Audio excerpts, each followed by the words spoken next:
Seems like an emergency.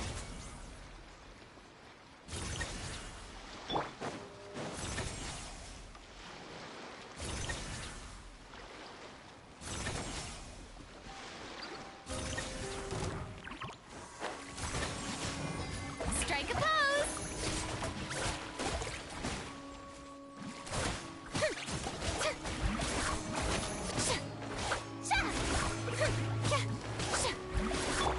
The doctor will see you.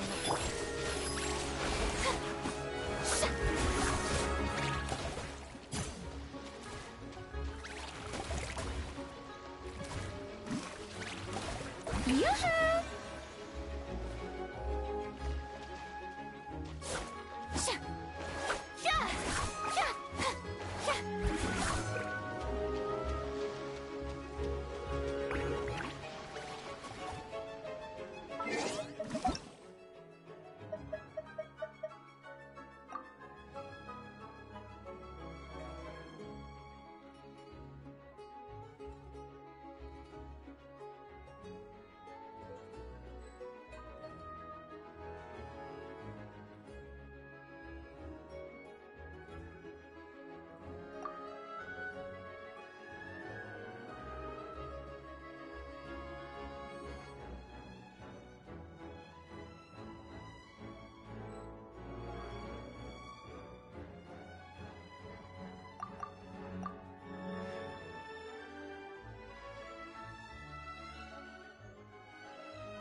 Mind the side effects.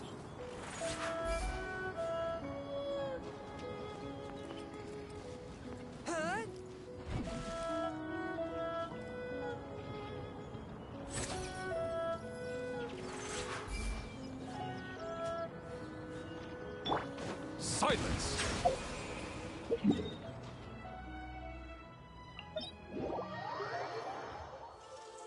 Snow is in fact...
A bitter pill to swallow. There is no escape. A touch of frost. Inazuma shines eternal.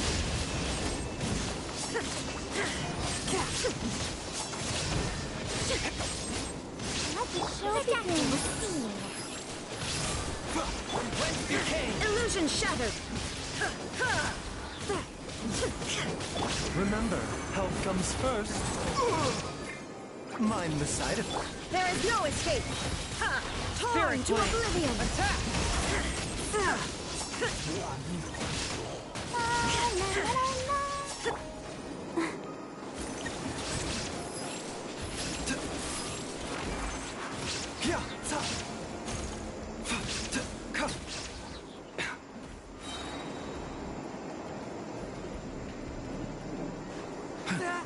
A bitter pill to swallow. Taking a turn for the... Shine down. Submit! Now you shall perish. Merciful! There is no escape. Let's do that you will see.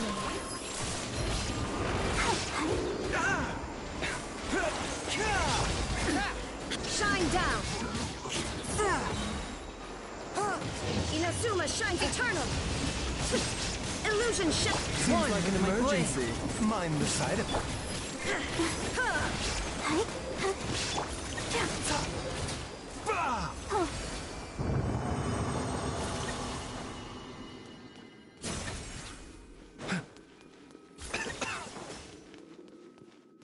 The doctor will see you now. Go, Barbara, go.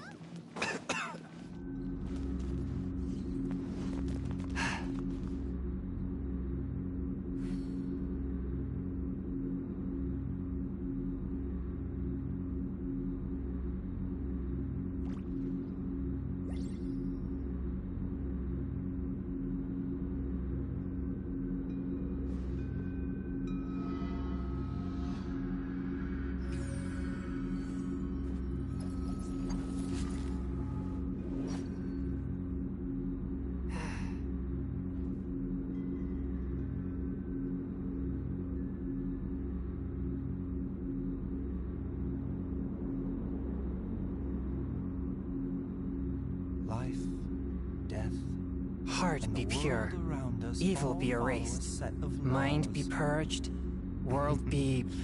But if you never test the limits, I how always can forget that anyone know last where part. the boundaries of these laws are?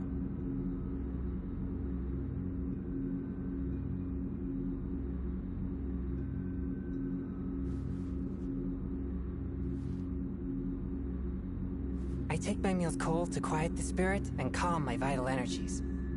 Genshin infused water with ice is the most effective.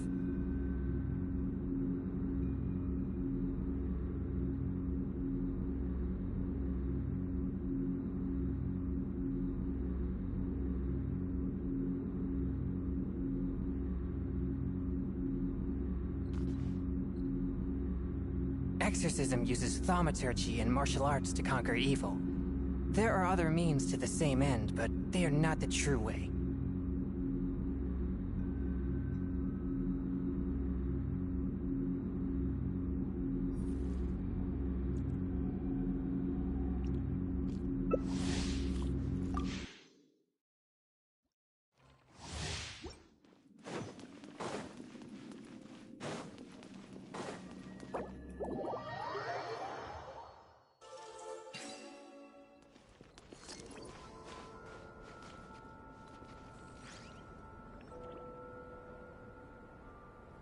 Mind the side effects.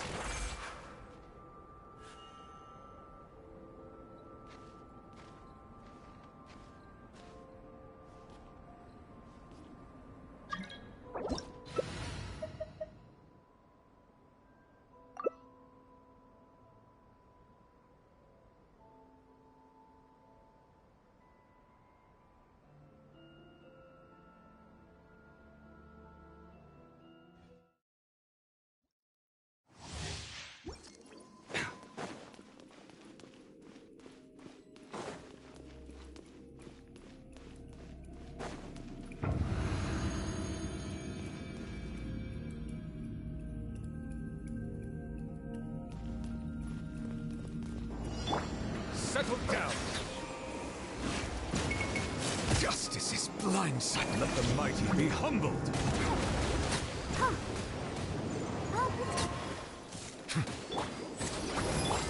Bow your head.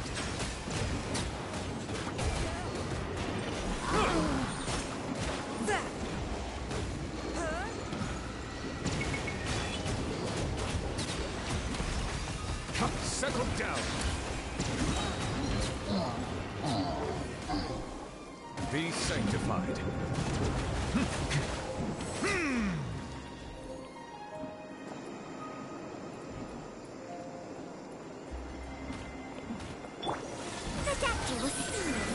Remember, help comes first.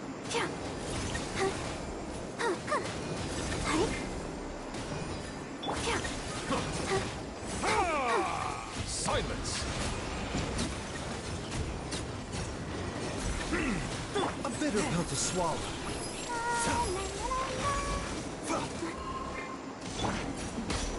Settle down!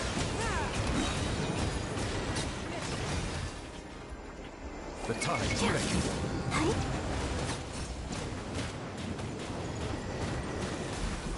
Bow your head.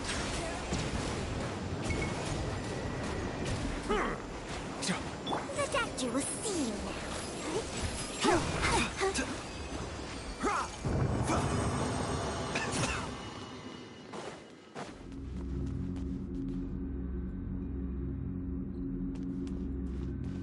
Mind the side effects.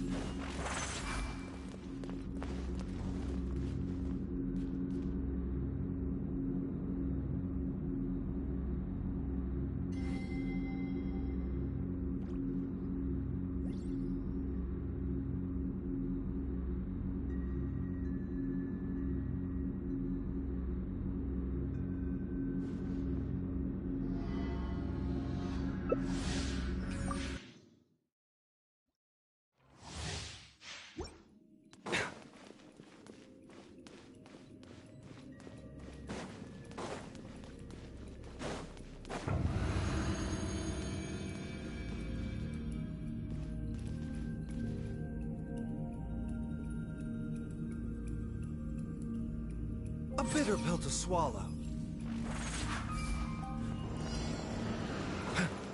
Seems like an emergency.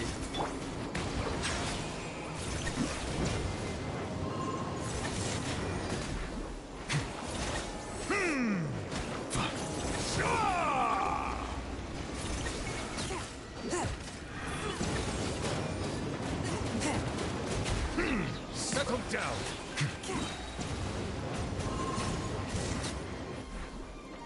Let the mighty be humbled!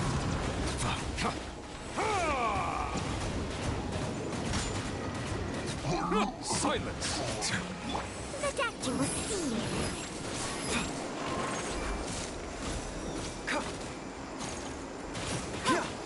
I'll protect us.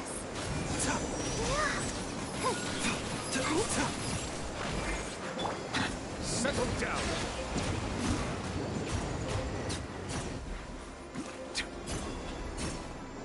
Mind the side effects. Remember, health comes first. Be sanctified.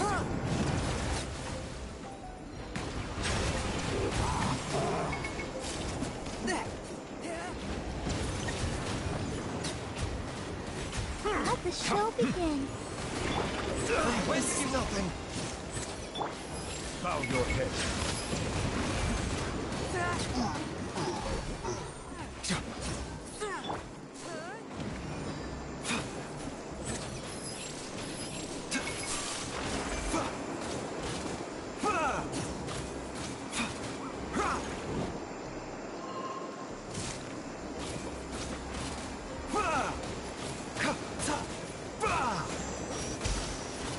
A bitter pill to swallow. Let the mighty be humbled. Silence!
Mind the side effects. Seems like an emergency. Bow your head. Come on. Spirit blade.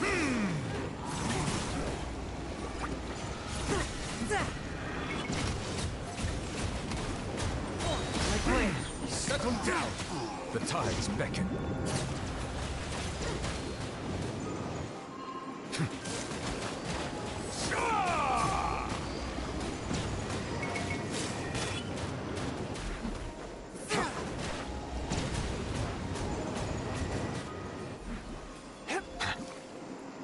Silence! The doctor will see you now. I'll protect Remember, health comes first.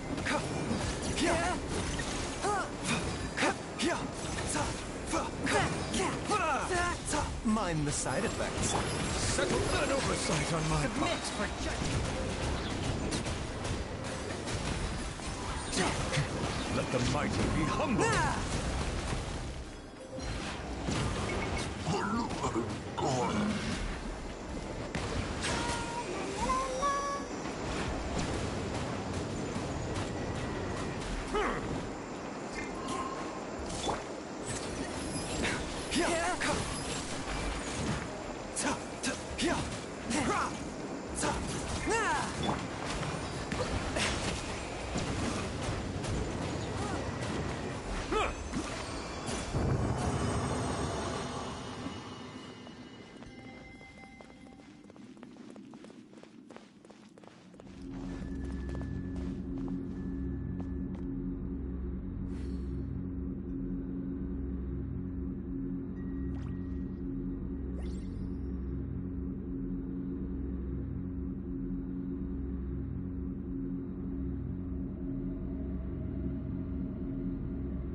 I see the value in my own work, but I also see the meaning in all the endeavors of the people of Fontaine. I believe I will continue to take pride in fulfilling my duties.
Seems like an emergency.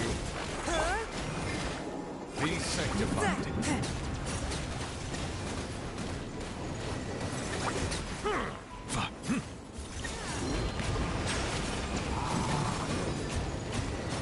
One with my blade.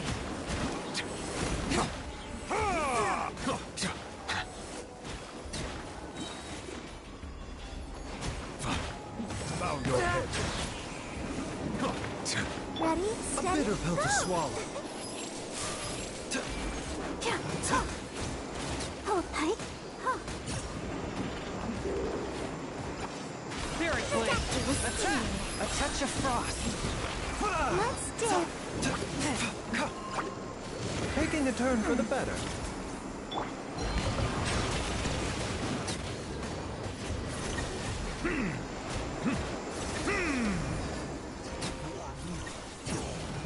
The tides beckon.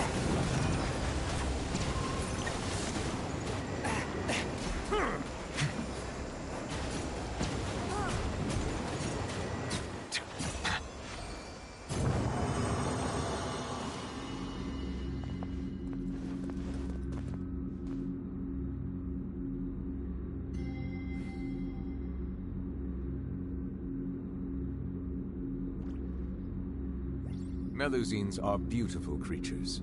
They are the pride of Fontaine. Be sure to befriend them and cause them no harm.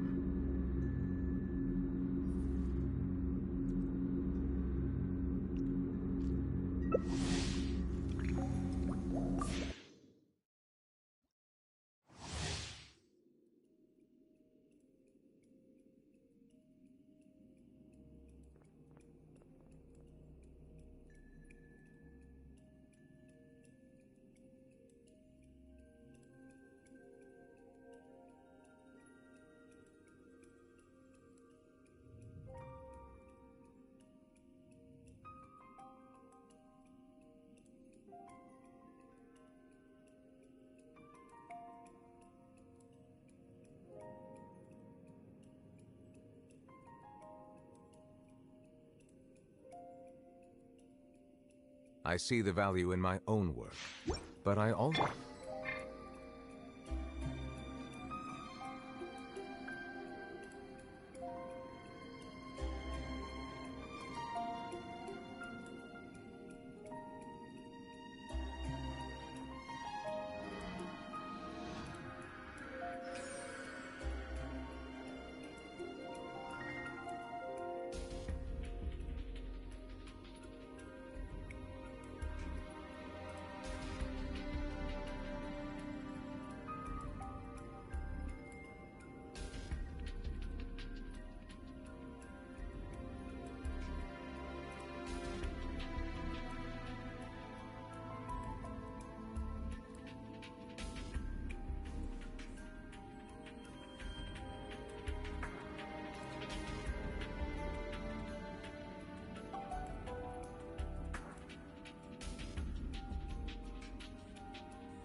Oh, it's just some chronic problem I have flaring up again. Nothing to worry about.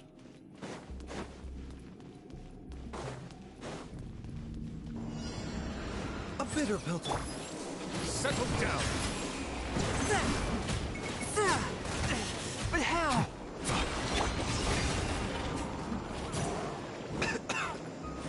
The statue was steaming.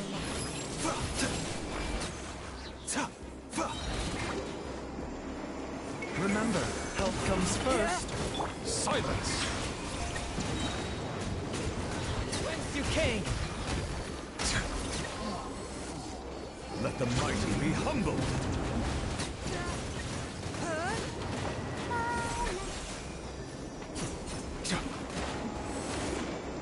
Settle down!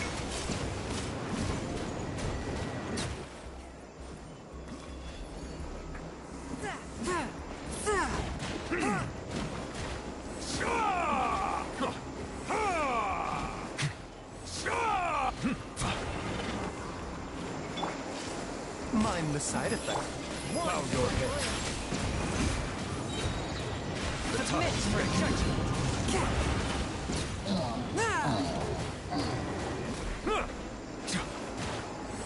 The statue was steaming.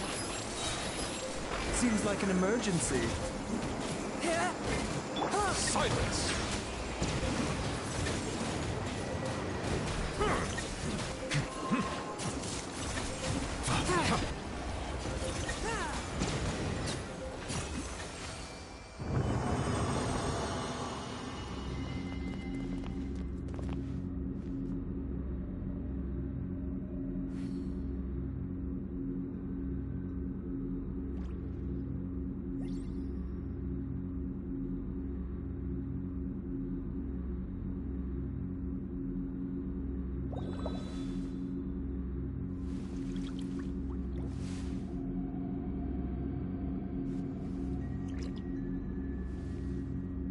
I take my meals cold to quiet the spirit and calm my vital energies.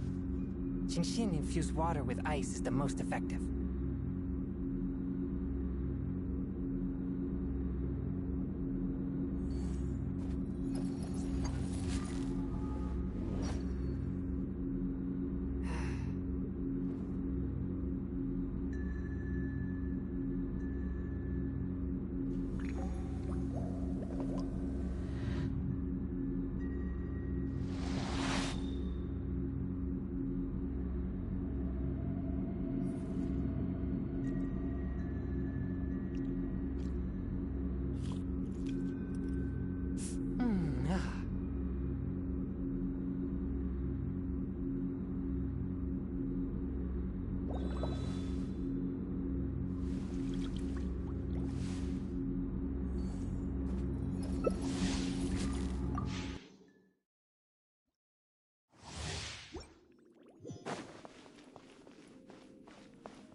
Settle down.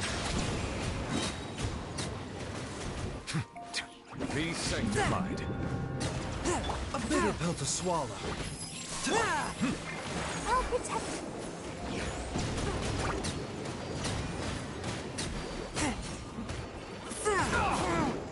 Spirit Blade! Attack! A touch of frost!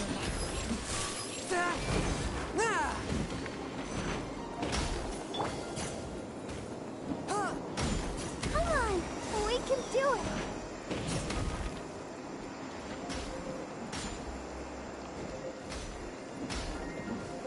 Bow your head. Whence you came!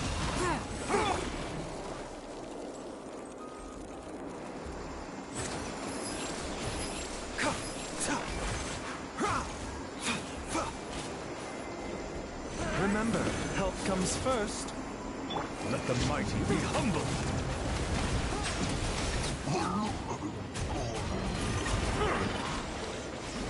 Mind the side effects.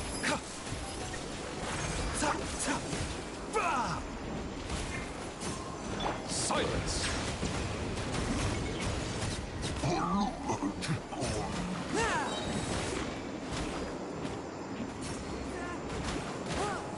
A bitter pill to swallow. From whence you came! Settle down. Be sanctified.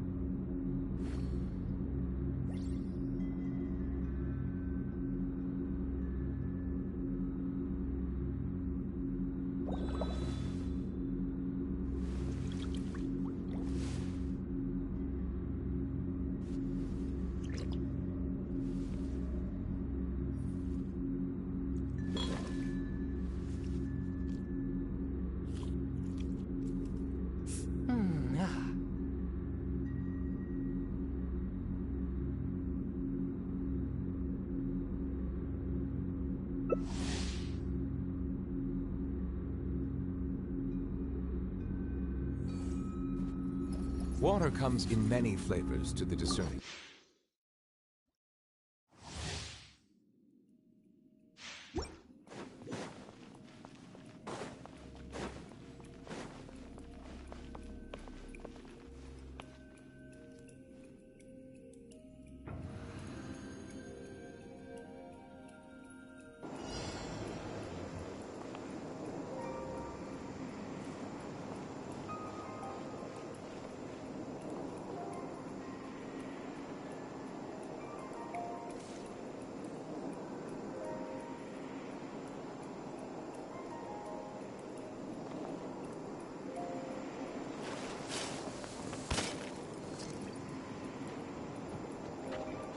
Silence!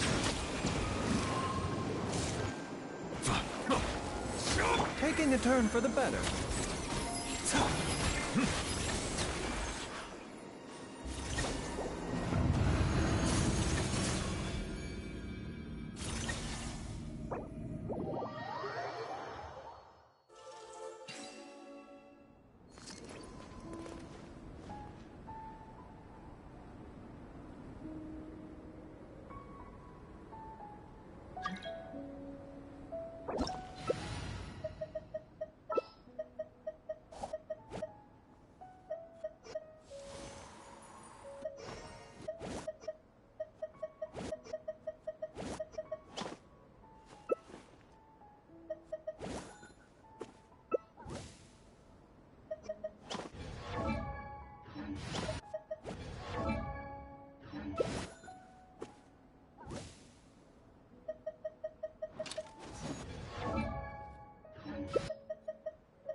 I see the value in my own work, but I also see the meaning in all the endeavors of the people of Fontaine. I believe I will continue to take pride in fulfilling my duties.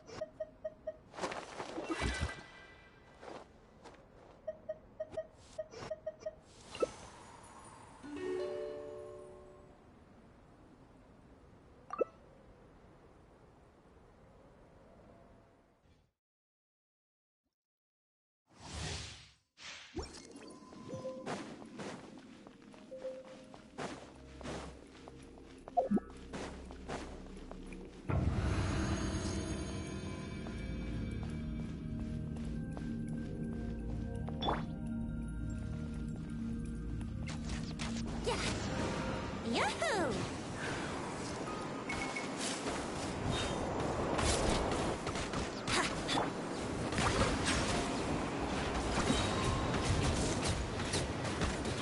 The tides beckon.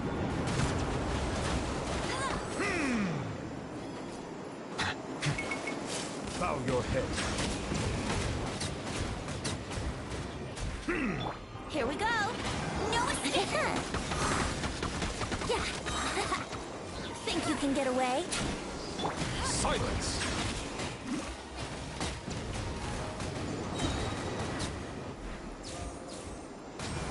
I summon thee.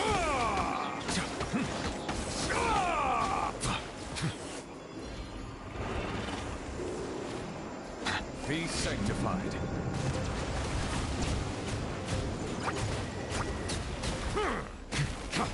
Yahoo!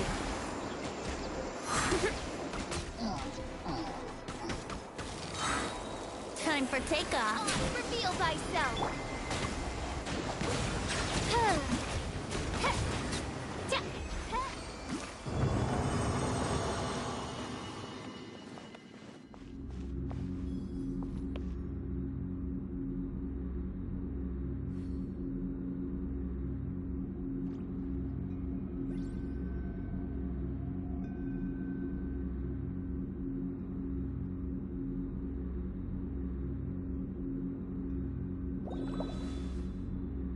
I created another universe and found in paradise, for I, Fischl, am the Princess de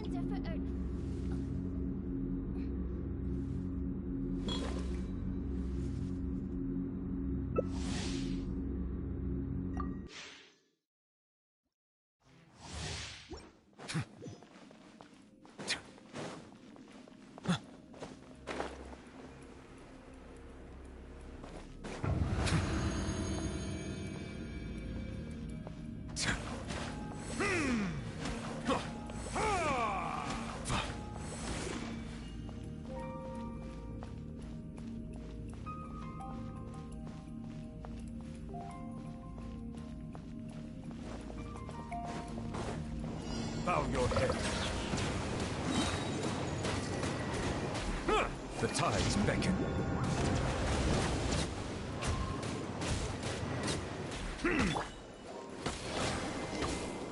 Yeah.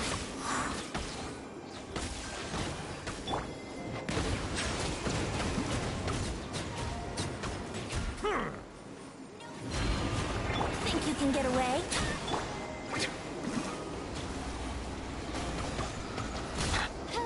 Settle down. Let the mighty be humbled.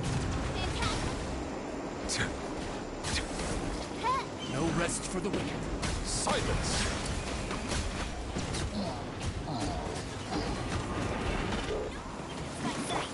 Let's play! Time for takeoff.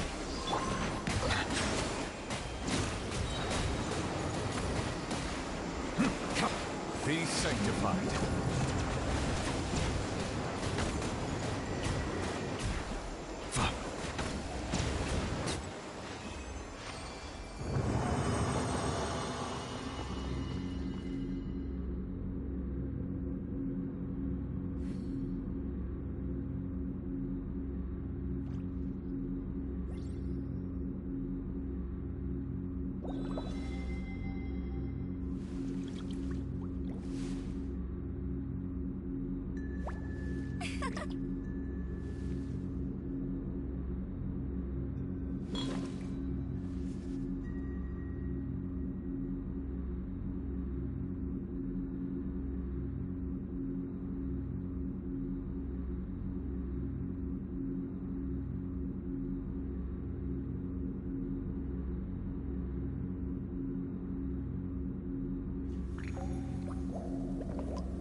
Exorcism uses thaumaturgy and martial arts to conquer evil. There are other means to the same end, but they are not the true way.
I take my meals cold to quiet the spirit and calm my vital energies. Genshin infused water with ice is the most effective.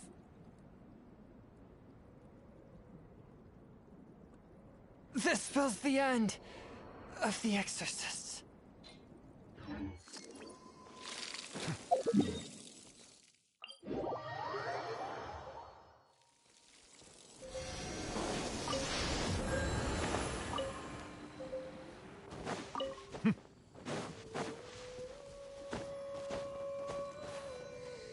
The doctor will see you now.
too popular can be such a hassle. Who knew the people would adore me so much?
Heart be pure, evil be erased, mind be purged, world be...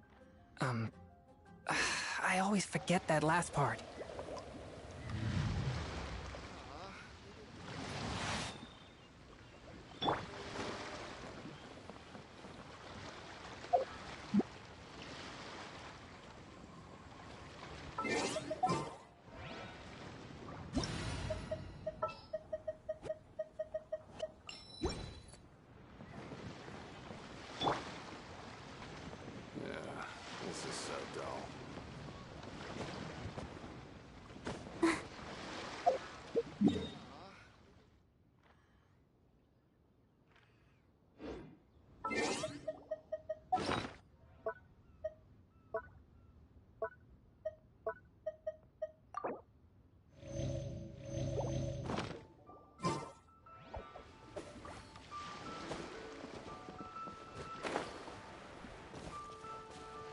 Cool it!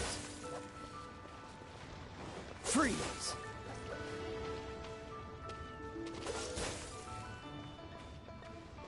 Dodge this! Freeze! Dodge this!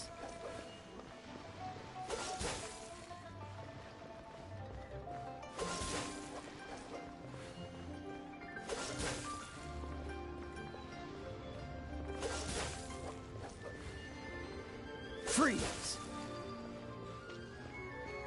Cool it! Dodge this! Cool it! Freeze!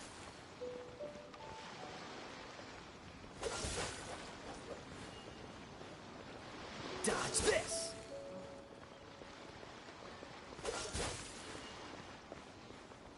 Freeze! Cool it! Freeze! Dodge this! Freeze! Cool it!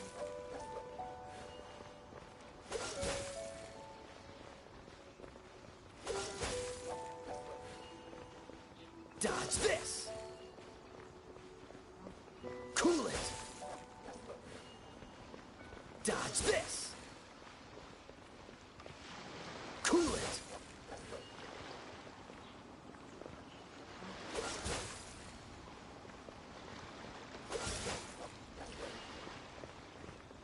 Dodge this!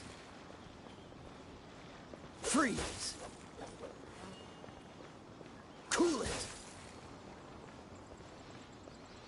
Dodge this! Freeze!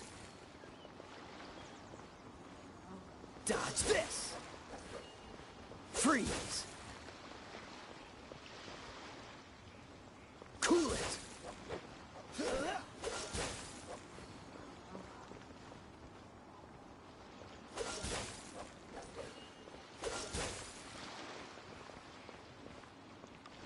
Freeze. Dodge this.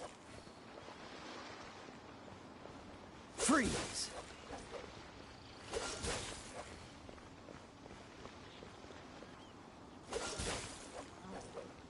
Cool it.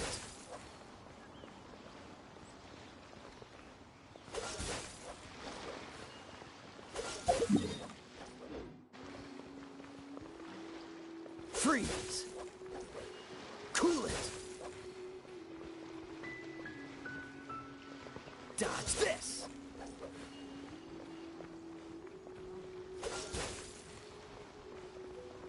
Cool it.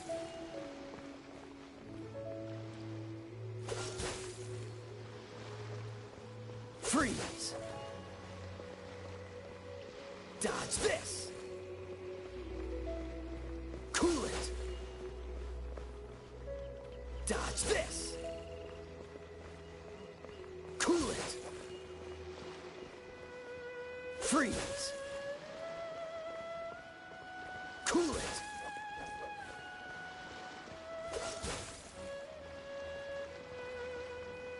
Dodge this. Cool it. Freeze.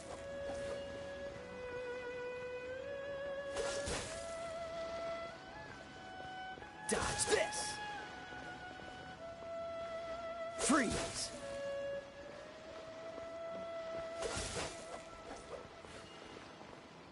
Dodge this. Cool it. Dodge this.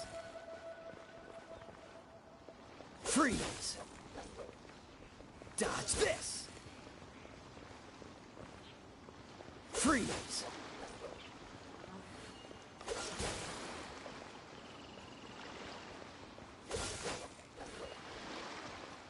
Dodge this. Cool it. Freeze. Dodge this.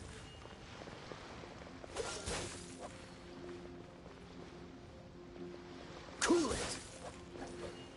Dodge this.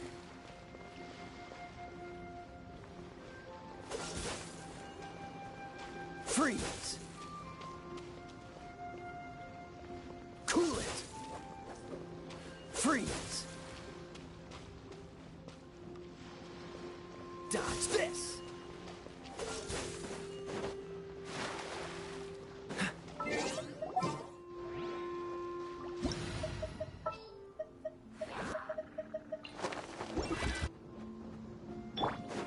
Strike a pose!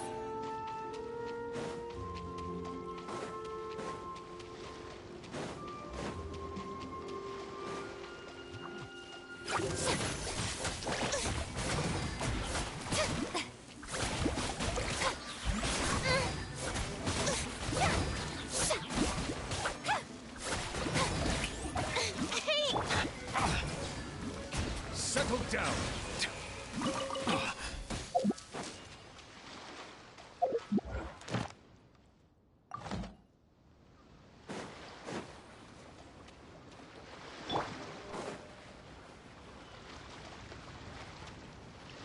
Shower me with praise!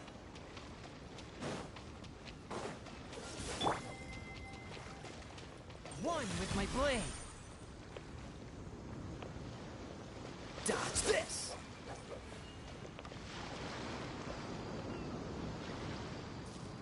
Cool it. Swift and merciful.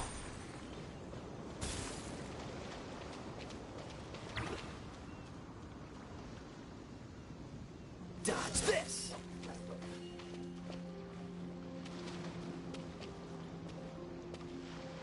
Cool it.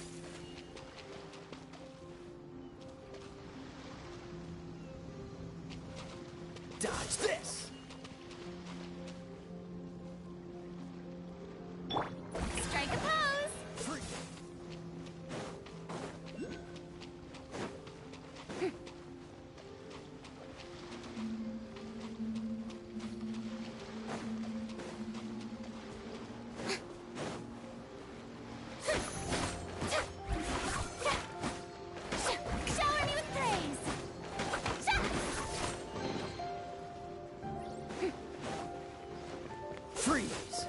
What's the hurry?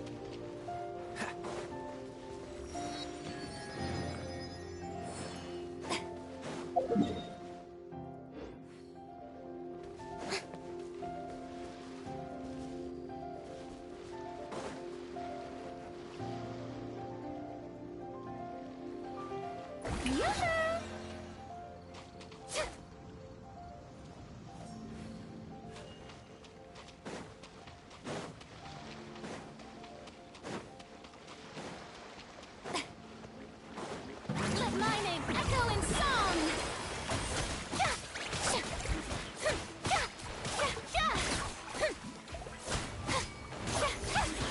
Shower me with praise!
Boring!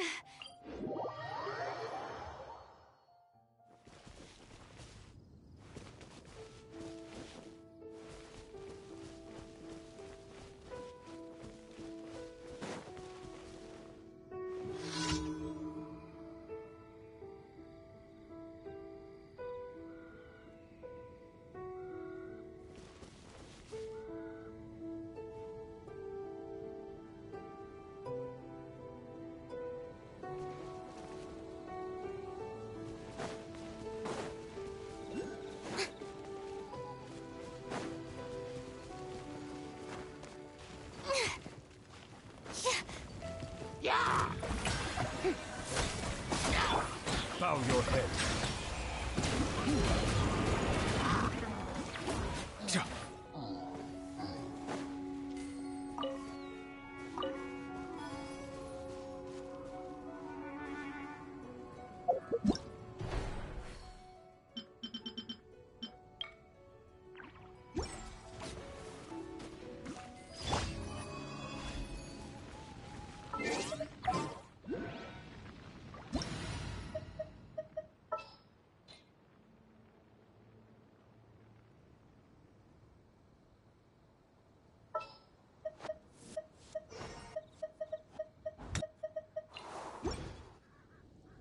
Mind the side effects.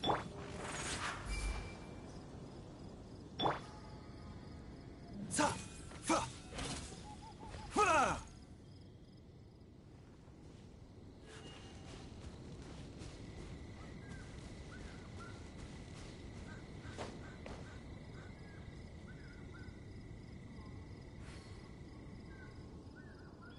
The doctor will see you now.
When on the road, one should take ample time to pause and appreciate the wondrous scenery along the way. You're about to collapse, aren't you?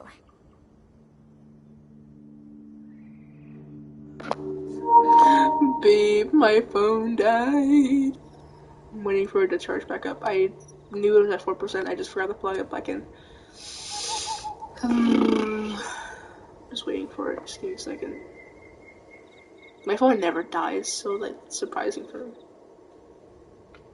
Just give it a second. Sorry.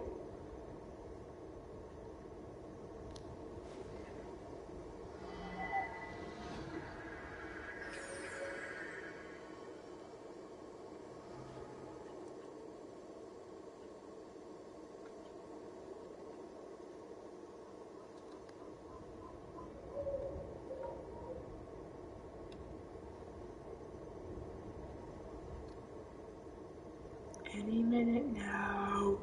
Come on.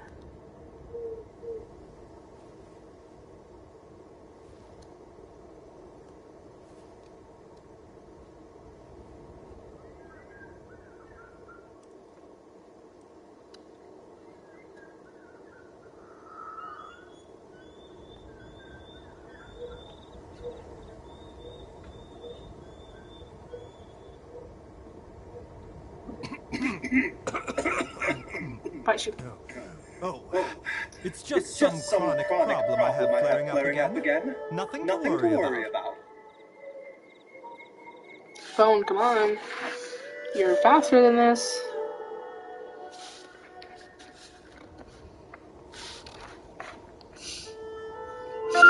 Okay, but guess it's alive then. I just fucking resurrected it somehow. Don't know why it does that. It's fucking stupid. Okay, I'm calling you. Hold on.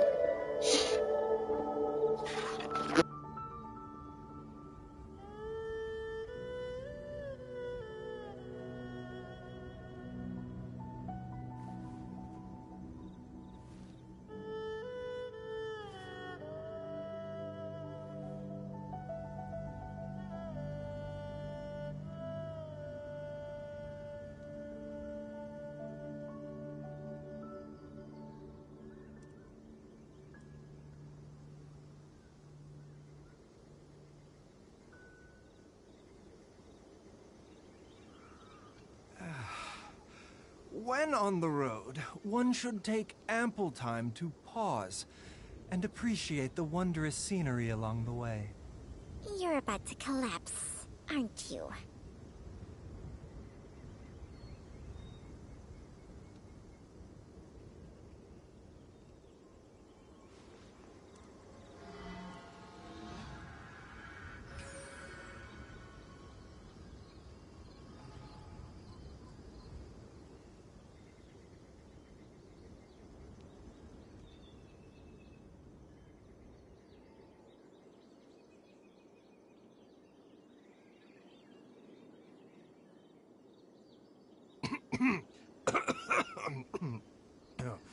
Oh, it's just some chronic problem I have flaring up again. Nothing to worry about.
A bitter pill to swallow.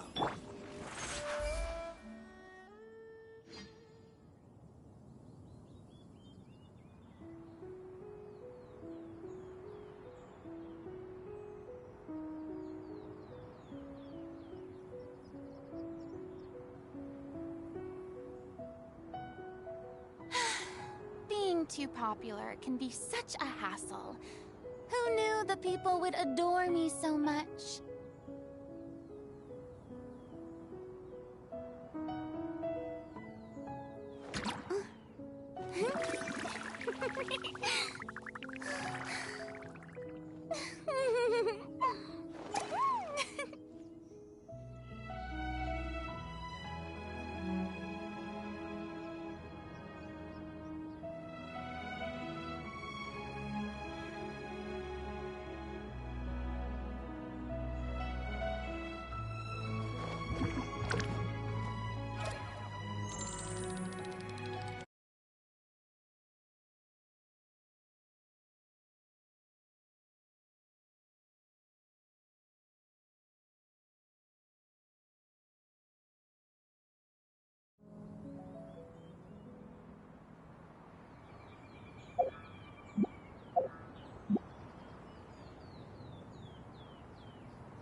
Boring.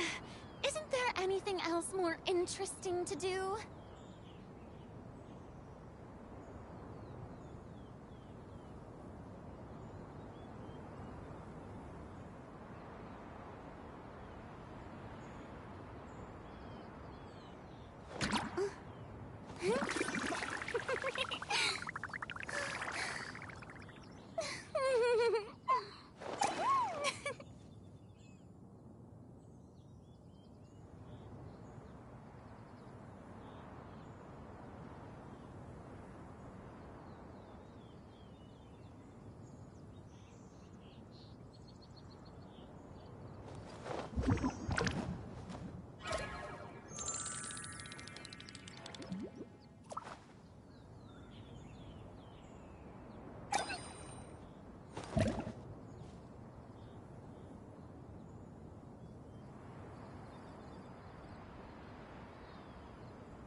too popular can be such a hassle.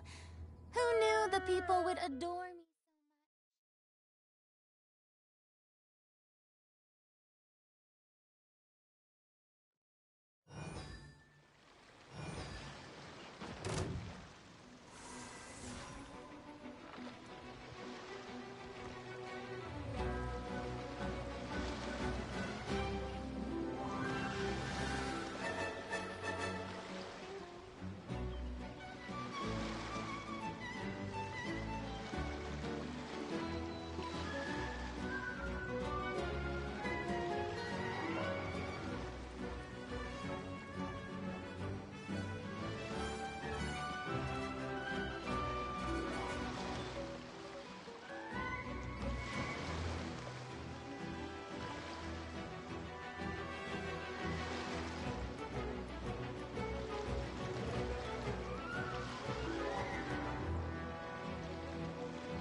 The doctor will see you now.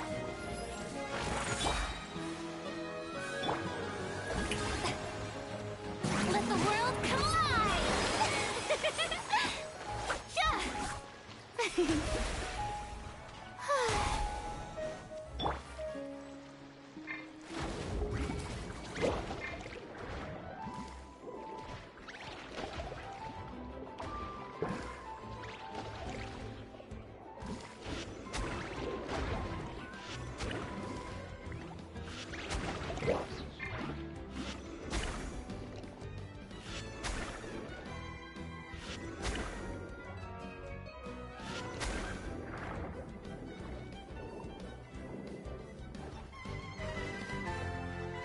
Silence!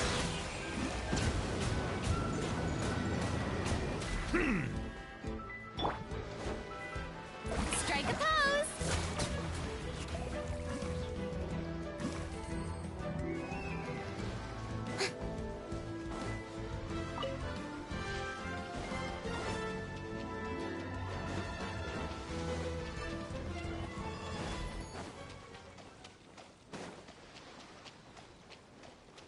Shower me with praise!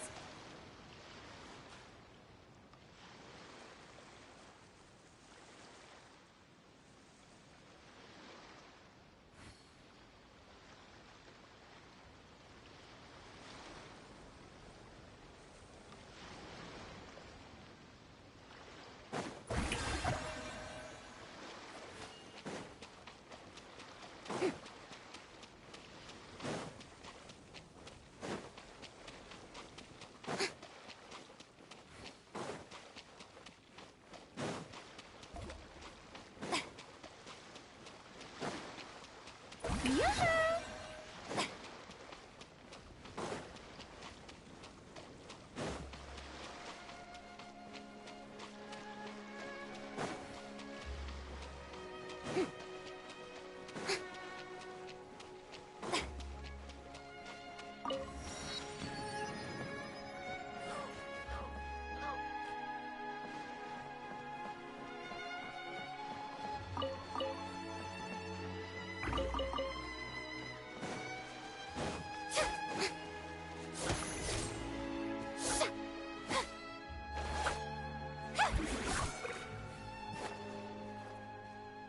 Yeah!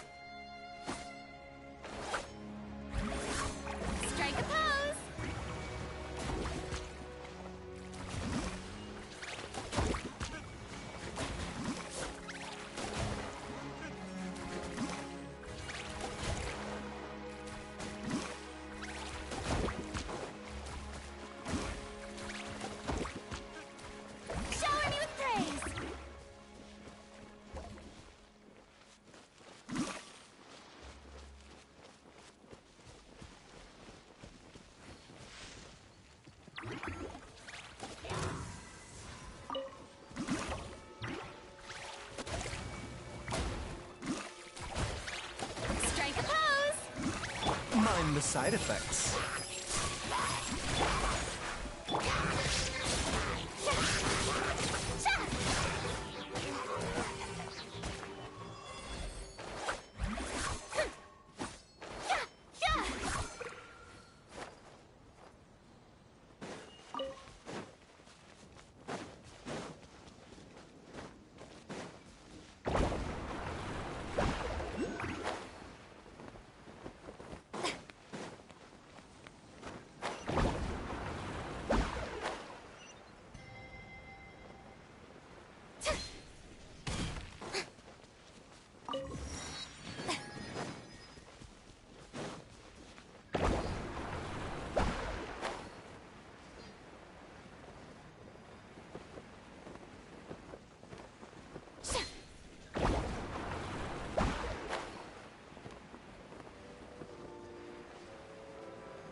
Didn't keep you waiting, did I?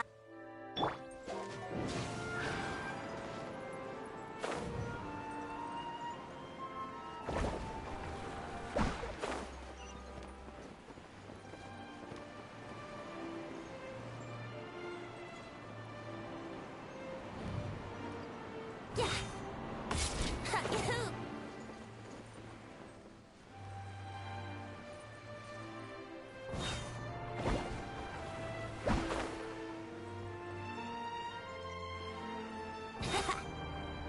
Wouldn't gliding be faster?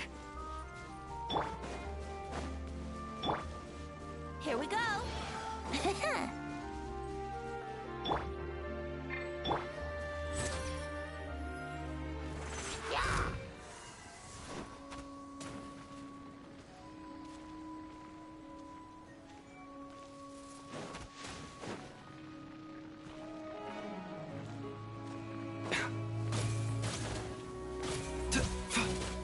The doctor will see you now. Seems like an emergency. Bow your head. Shower me with praise!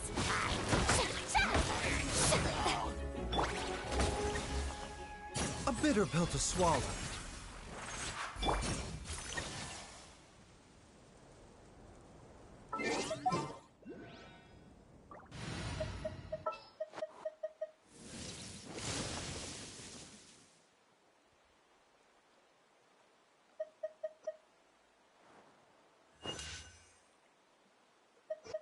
What is the situation?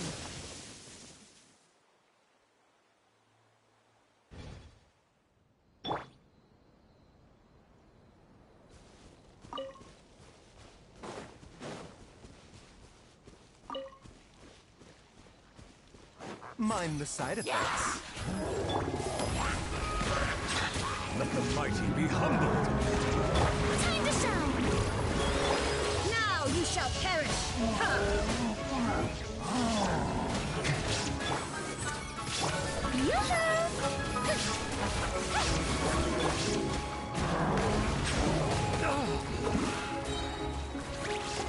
Be sanctified. A bitter pill to swallow. Remember, help. Let my name echo in song! Inazuma shines eternal! There is no... Silence! An oversight on my part.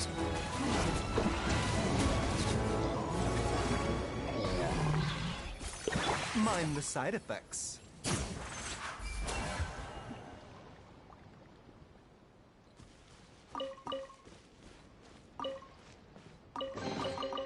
What? So,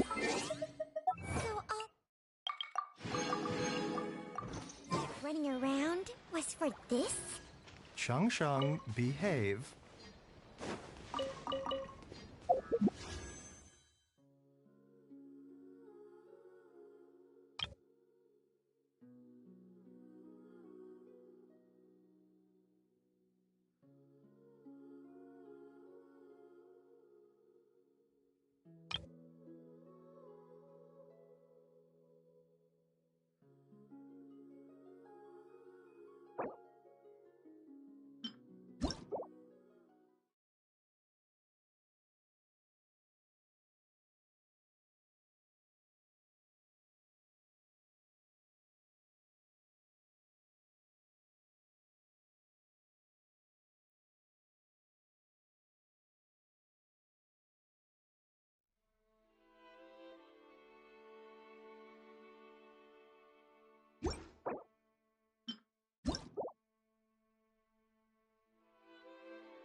You followed us a long way. Why don't you come out and introduce yourselves? So you're Linny. And where's your sister? Ain't she with you today? Save us the trouble and go fetch her for us. Let's not drag this out. Paimon doesn't like the tone of your voice, mister! Who sent you, huh? Save your questions, missy. You ain't gonna need answers where you're going. Capiche? Looks like we can't avoid this fight. Now, I'm not the strongest fighter, so I hope you're ready to back me up. Don't worry, we got this! Let's do the shit. Settle down. Let the mighty be humbled.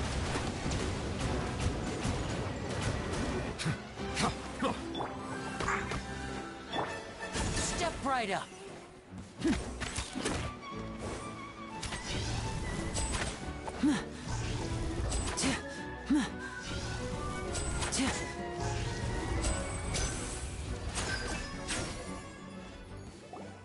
Curses. They're tougher than we thought. Vision wielders are always trouble. Intimidation ain't gonna work like it did on the lady. Come on, let's scram! Hey, wise guys! We ain't through with you yet! Oh, they got away! Did you catch what they said just before they left? Something about intimidating someone else. Sounds like they just wanted to rough us up as a scare tactic, and they've already done it to someone else, but who? You're right. She was injured when we saw her yesterday, and she acted like she had something to hide. Maybe she was too scared to tell us the truth because those guys had threatened her. Well, if that's the case, she should be more willing to open up to us once she learns that those thugs won't be bothering her anymore. Let's head back to the cafe and see if we can get any information from her.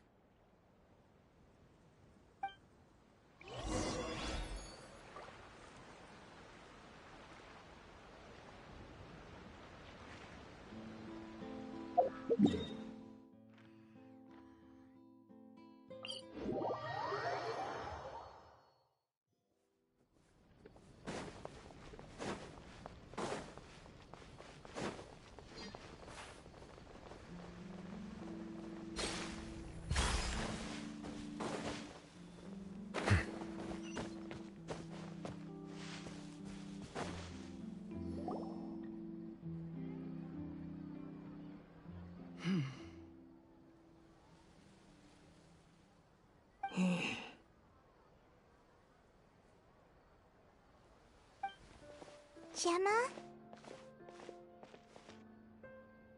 You again. What is it this time? We just ran into the men who've been threatening you, and we gave them a taste of their own medicine. So, you can relax now. We're here to protect you. What? Why? I didn't tell you anything. Why would they come after you? Sounds like they're no strangers to you. That's putting it mildly.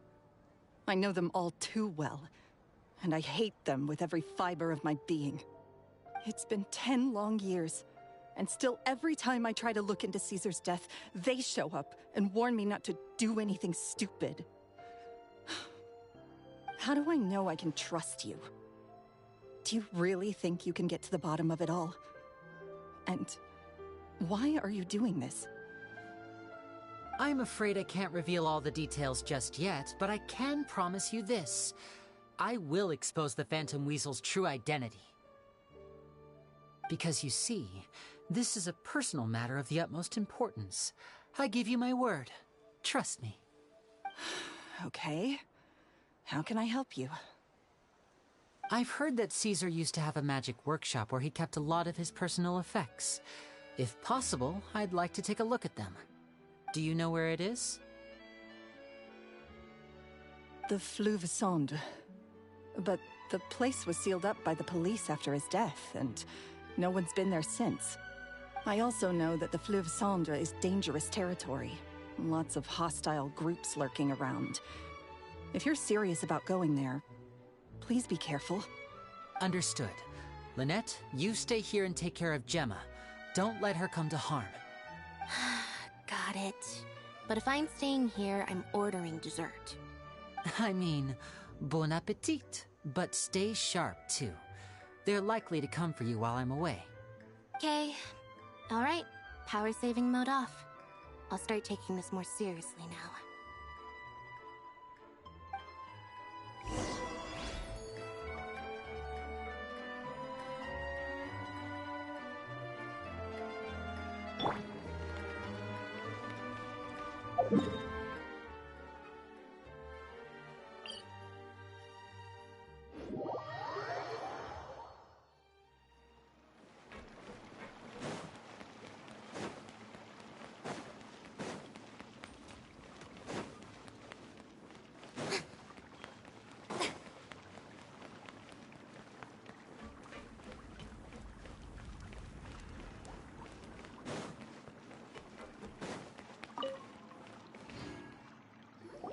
If Gemma gave us the right location, then the workshop should be right nearby. Huh. Looks like these boxes are blocking the entrance. Let's shift them away first. There we go. It should be just down here.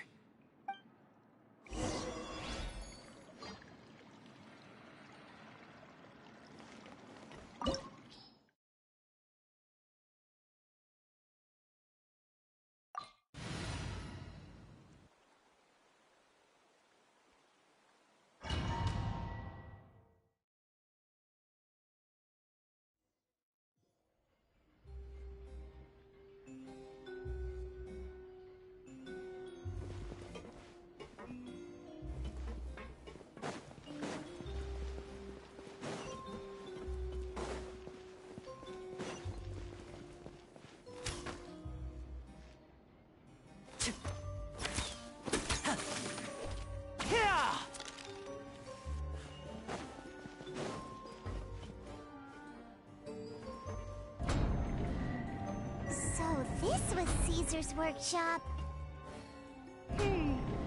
Nothing suspicious here, just normal magic props. Let's head in further. What was that? Oh, is this one of Caesar's gadgets? Guess we must have triggered some sort of device.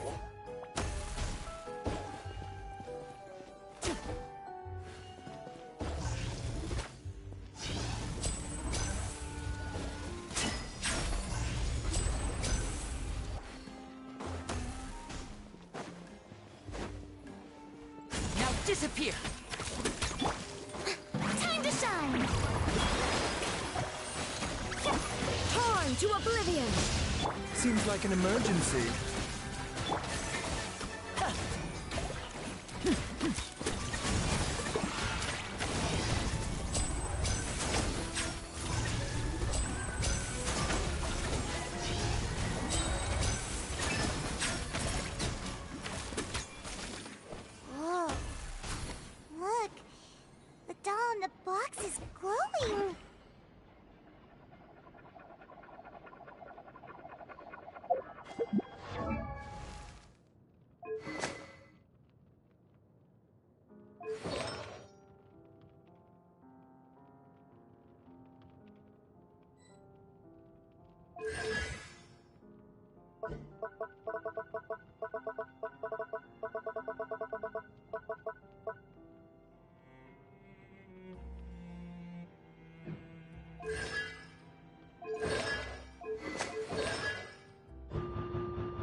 This is no time for distractions.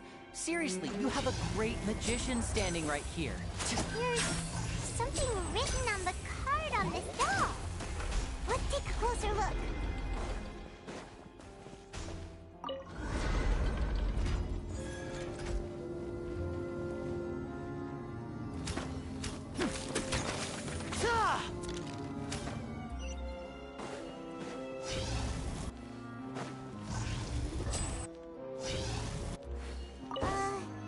These magic boxes are moving. What do One of them looks different from the rest. Let's investigate. Got it. We're supposed to find the box that lit up at the start, right? There should be another wish list inside. Let's keep trying.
And voila!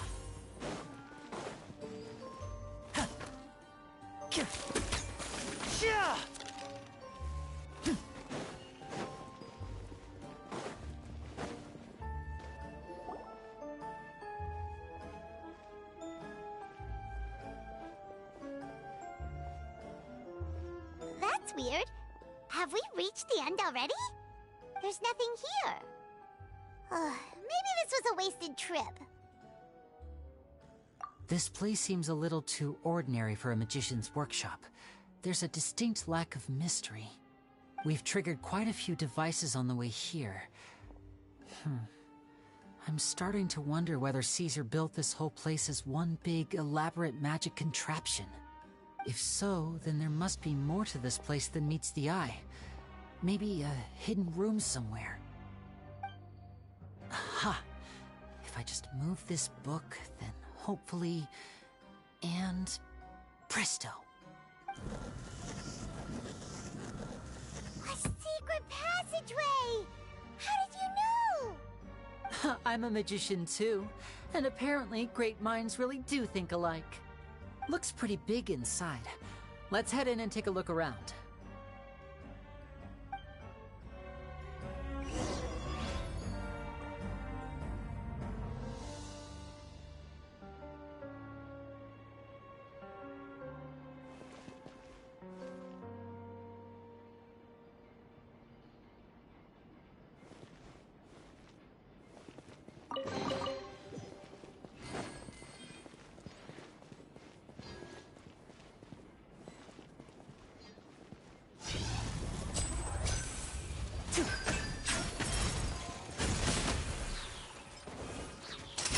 Here comes the finale!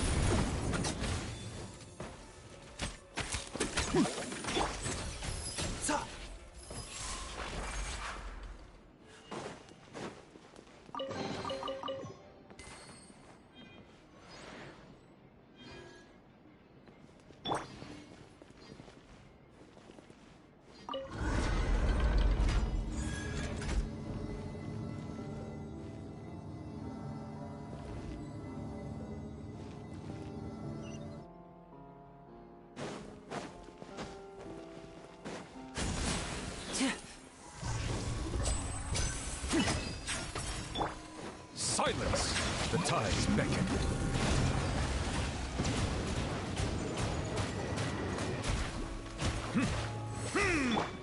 Strike a pose! A bitter pill to swallow.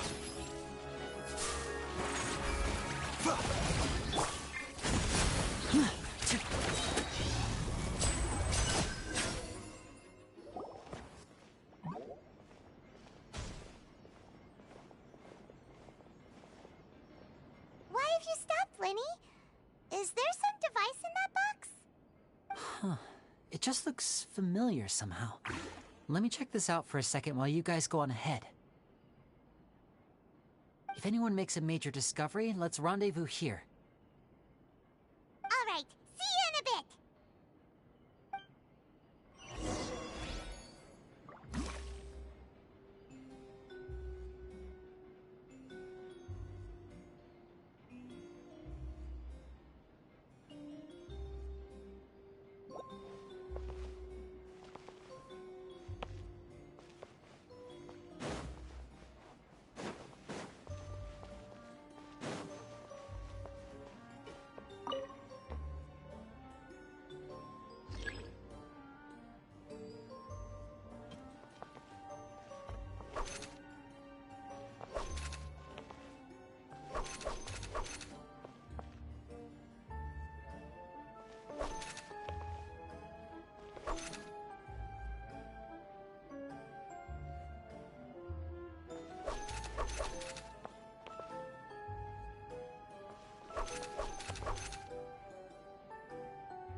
settle down.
Water comes in many flavors to the discerning palate. Mondstadt's water is crisp and pure, while water from Liyue has an enduring aftertaste. In Inazuma, the water possesses... Wow! There's a hidden room here! This book's thick as a brick! Let's take a peek inside it, shall we?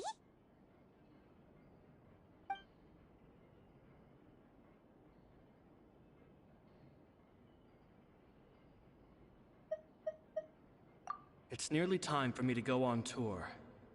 I asked the two kids if they'd like to come with me, but they shook their heads. I once overheard them talking about their father and their mission. Sounds like their parents have other plans for them. I guess we'll be parting ways soon.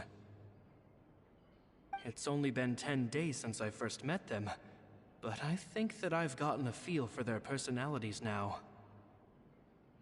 They're very tough, but also very cautious, and they trust no one but each other. This, I fear, is not a good habit to have. They hide things from me too. For example, when I asked them where they live and why they wanted to learn magic, they lied. That's the thing about children. Whenever they're trying to cover something up, it always shows somehow. I can sense that their lives have been hard, possibly even dangerous too. They're not like other children.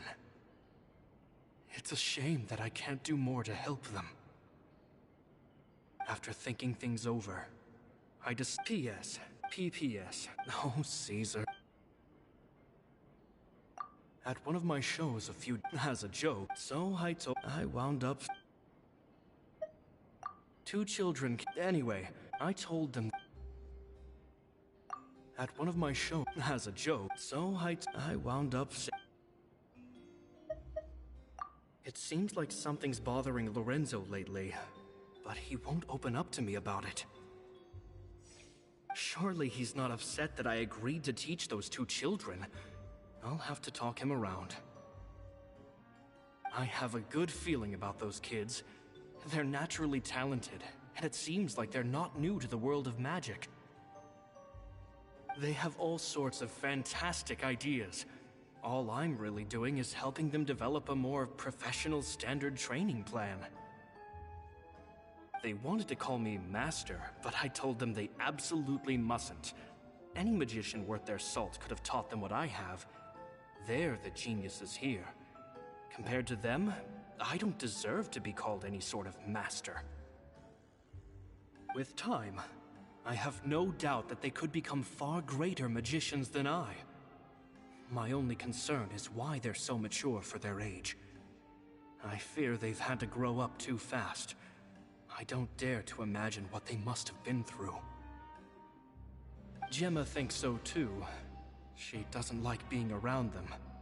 Says that their eyes are too piercing. They don't bother me, but then again, I've never been the sharpest tool in the shed.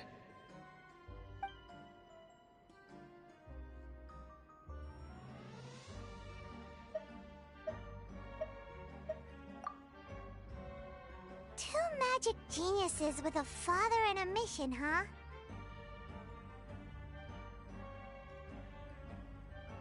Sounds a lot like he was writing about Linny and Lynette, don't you think?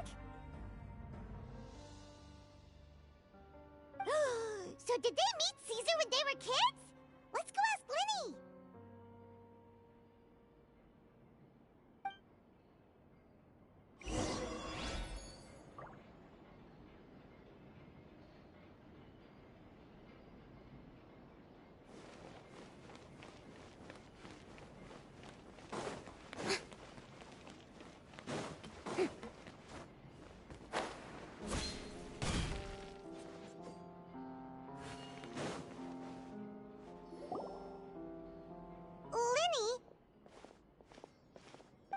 Hold that thought. As I expected, there's a lot of fishy things going on in this place. Fishy? Uh-oh, what have you found? All in good time.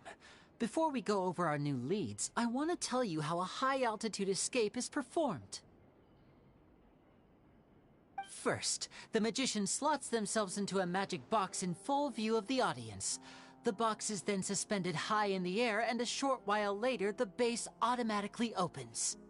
At this point, a dummy will fall out of the box, but it looks real enough to grab the audience's attention, and they start wailing and screaming. Meanwhile, the real magician, who has by now blended into the crowd, waits for a good moment to make their appearance and put on a hysterical performance. Oh no! Is that me? Did I just fall to my death? Very vivid description. Paimon can really picture it. And then what? The audience's gaze then turns to the magician, and by the time they realize what's happened, the dummy has vanished, as if everything that just happened was some sort of shared illusion. Of course, that's just how I think the process should work, theoretically speaking. The inventor of this trick never performed it successfully. When the box opened, Caesar was the one who fell out, and not the dummy. He fell right to the ground from the highest point of the opera house. No one could hope to survive that fall, not without a vision at least. And no one else has ever attempted this trick since. My understanding of how it works is just based on what I could gather from his notes and the relevant gadgets here in his workshop. So Caesar's famous high-altitude escape has never been done, huh? Paimon was about to say how cool it would have been to see it in person, but if it's that dangerous, it's probably for the best that no one else tries to do it. Wait a second. So if a dummy's supposed to drop out of the box, then where does the real magician go? How does he get out? Glad you asked. That brings us to the secret of said box. This box right here is the one that Caesar constructed himself to use in the performance, and it's not as simple as it looks. Inside, there's a device that only the magician himself would know about. Once the magician's inside and the box is lifted up into the air, the audience's view of the box is fixed at a certain angle. From where they're standing, they have a clear view of the front, sides, and bottom, but the back and the top are now no longer visible. At this point, the magician presses a button inside the box, opening a secret door out of view. He then escapes through this trap door onto the opera house roof, waits for the dummy to fall and distract the audience, and quietly returns to ground level. That's way simpler than Paimon imagined.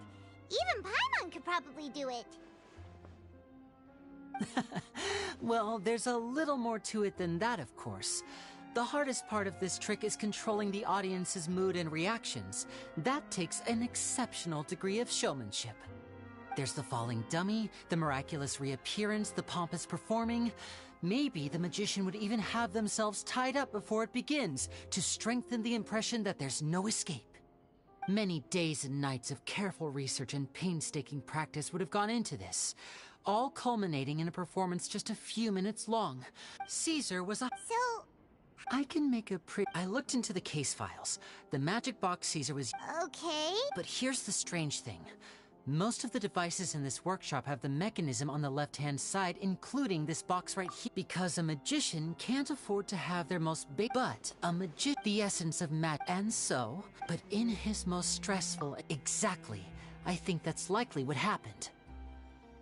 Caesar would have been under... But I'm sure he was... So he opened the compartment, much like when you reach for your key. Instinctively, his left hand would keep feeling around for the missing... With the stakes being as high as they were, just a 2-second delay cost him everything. The authorities would find nothing. But in reality, someone... But how would they be... It would have to have been someone who knew that he was left-handed, and who could move his props around without arousing suspicion. Isn't that right, Lorenzo? You just couldn't let sleeping dogs lie, could you? There's not a lot of people who'd go to all this trouble for some magician who died 10 years ago. I didn't want to have to do this, you know. Silencing you the hard way just creates more problems for me to deal with. But I gave you your chance. I hoped you'd do what's good for you and back off like the lady, but... you disappoint me. You mean Gemma? So you are the one who's been threatening her! Yes, although however stubborn she might be, she was never much of a liability. But you people, you never even knew him, but for some reason you just wouldn't drop it. Which is why you can't leave this place alive. Take them out, and make it quick. Do your worst!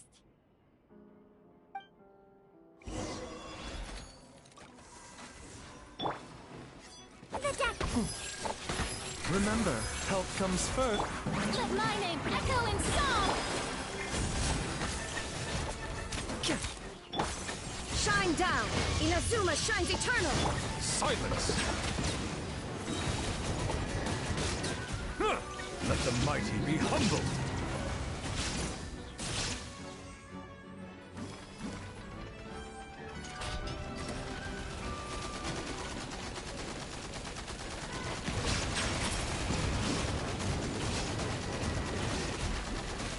A bitter pill to swallow.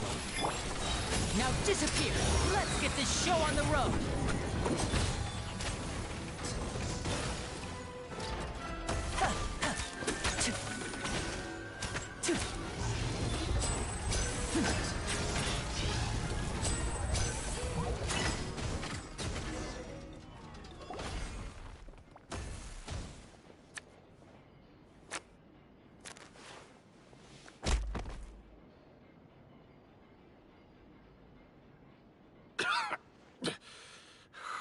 You kids are tougher than you look. Had enough yet, Lorenzo? Your cronies can't help you now.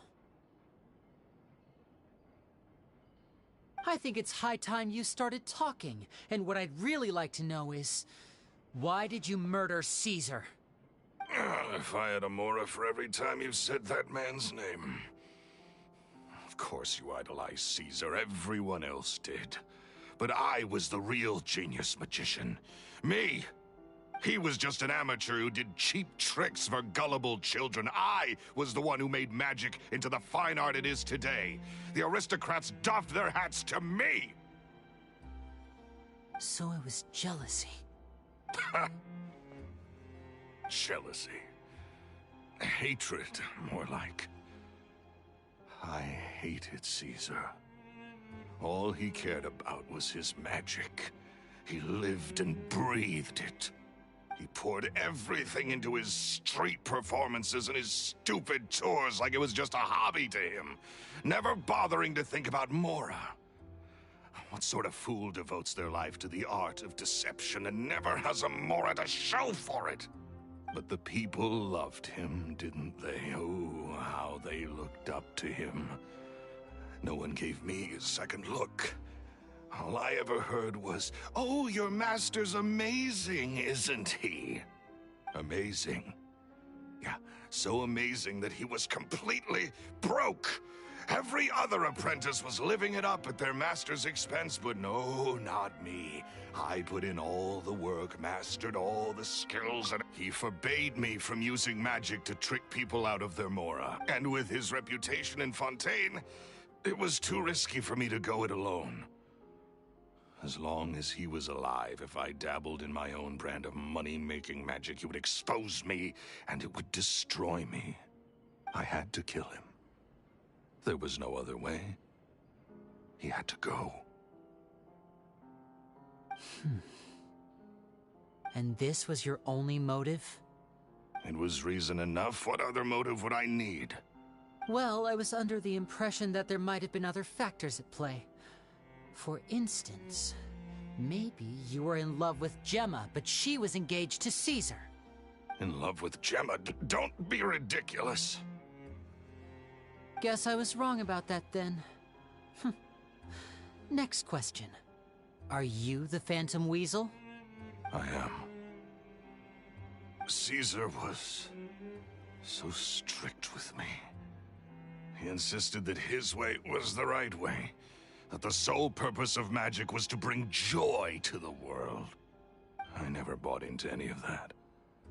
I was more interested in the practical value of magic. Oh, yeah!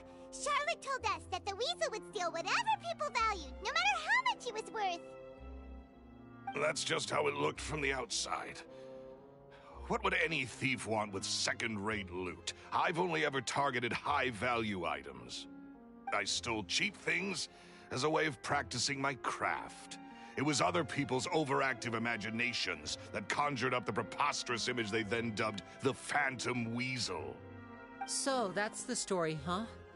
Well, I hope you're ready to tell it all over again during your trial. What choice do I have? You're a pack of wolves, and you've got me between your jaws. You've seen what's here, and my last-ditch effort to stop it getting out has failed. What else can I do? So be it. I've enjoyed power and wealth for the last 10 years, the likes of which Caesar could never give me. I wouldn't choose for things to end this way, but I regret nothing. Very well. In that case, I'll contact the guards. Traveler, Paimon, keep an eye on Lorenzo for me. I'll meet you just outside the workshop when I'm back.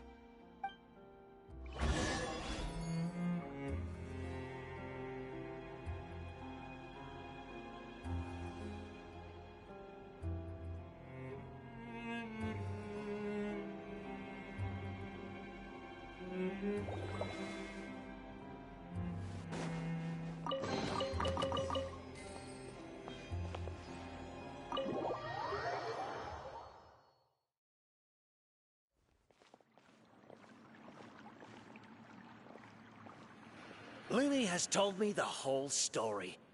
Lorenzo, do you confess to the murder of Caesar and to framing him for the Phantom Weasel's crimes? Look who's finally developed a conscience. What kind of disciple murders their own master? I hope it was worth it, because there'll be hell to pay.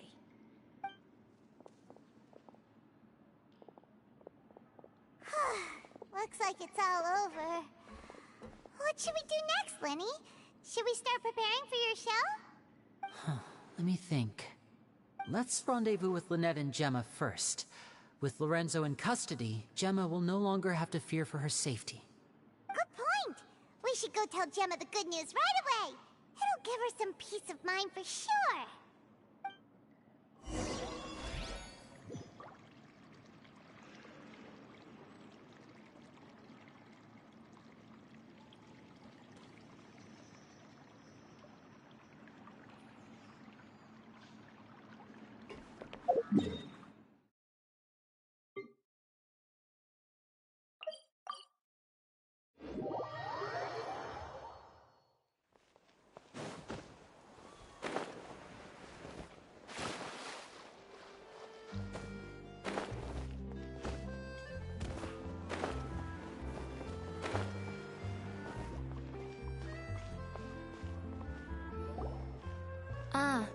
you're back. You were so quick. I've only just finished my third dessert. Your third? Lynette, come on, we've talked about this. Everything in moderation. You're not gonna have any room left for dinner now. It's fine. I'll shift to exercise mode and jog off the excess sugar. That's besides the point. Well, it's done now, but try to eat a more balanced diet in the future. Point taken. Did everything go okay? Of course! Lorenzo was no match for us. The guards are taking him into custody as we speak. Gosh, that's amazing. I'm sorry, I still didn't know if I could trust you, but now it seems I can. I had my suspicions about Lorenzo, but I... It's okay, we understand. He did threaten you. Paimon would find it hard to trust strangers in your position too. But you don't need to be scared anymore. Everything's gonna be okay. Sorry. Sorry. My emotions are all over the place right now. I've been waiting for this day to come for so long. I always wanted to report Lorenzo. He took all of Caesar's property, which I found suspicious, but I had people watching me all the time, so I couldn't risk looking into it. I was so afraid. I was scared he'd do something terrible to me, and then no one would be left to visit Caesar's grave. So thank you all.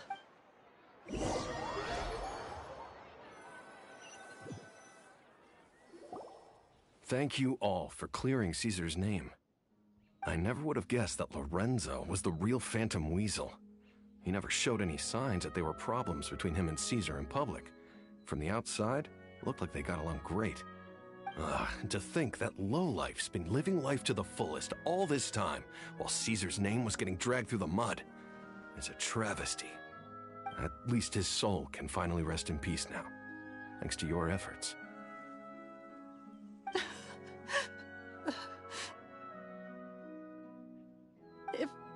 If only I'd realized before it was too late. Don't blame yourself, Gemma. This isn't your fault. Yeah, you still have the rest of your life to live. Caesar wouldn't want to see you spending it feeling guilty. Cheer up, Gemma. My brother's doing a magic show at the Opera House tomorrow evening. Would you like to come along? It might raise your spirits. This show will be a special one. We're holding it in Caesar's honor. In Caesar's honor? Really? Oh, thank you. I'll be there. Great. We'll see you tomorrow evening. Traveler, Paimon, don't be late. Don't worry, we'll be there. No way are we gonna miss out on a free magic show. Wait, Paimon feels like we're forgetting something. Oh yeah, Caesar's diary! We never found out if the two kids Caesar taught magic to were Linny and Lynette or not. Linny changed the topic back in the workshop, so we didn't get a chance to bring it up. Oh well, guess we'll just have to ask Linny tomorrow evening.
Boring.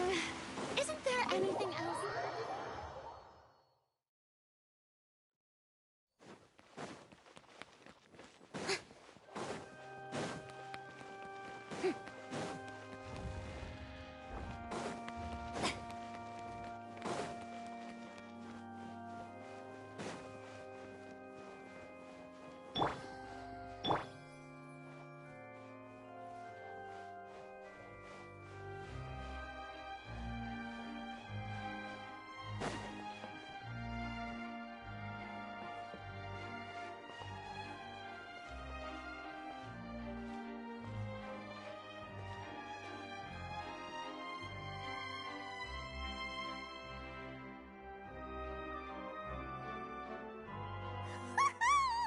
Paimon's excited to see another of Linny's magic shows! Wait. Lynette, shouldn't you be on stage by now? Not this time. My brother's going solo today. So, I'll be watching with you. Good evening, ladies and gentlemen. I hope everybody's ready because the show is about to begin. The great magician Linny has prepared a spectacular show for us all tonight, concluding with an all-new grand finale that no audience has ever seen before. Wow! A new trick! Thank you all so much for coming. Now, prepare to join me on a journey through the mystical and miraculous.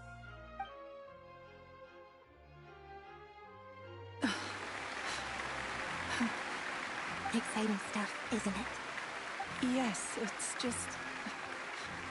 It reminds me of him. No wonder. Caesar was a famous magician too.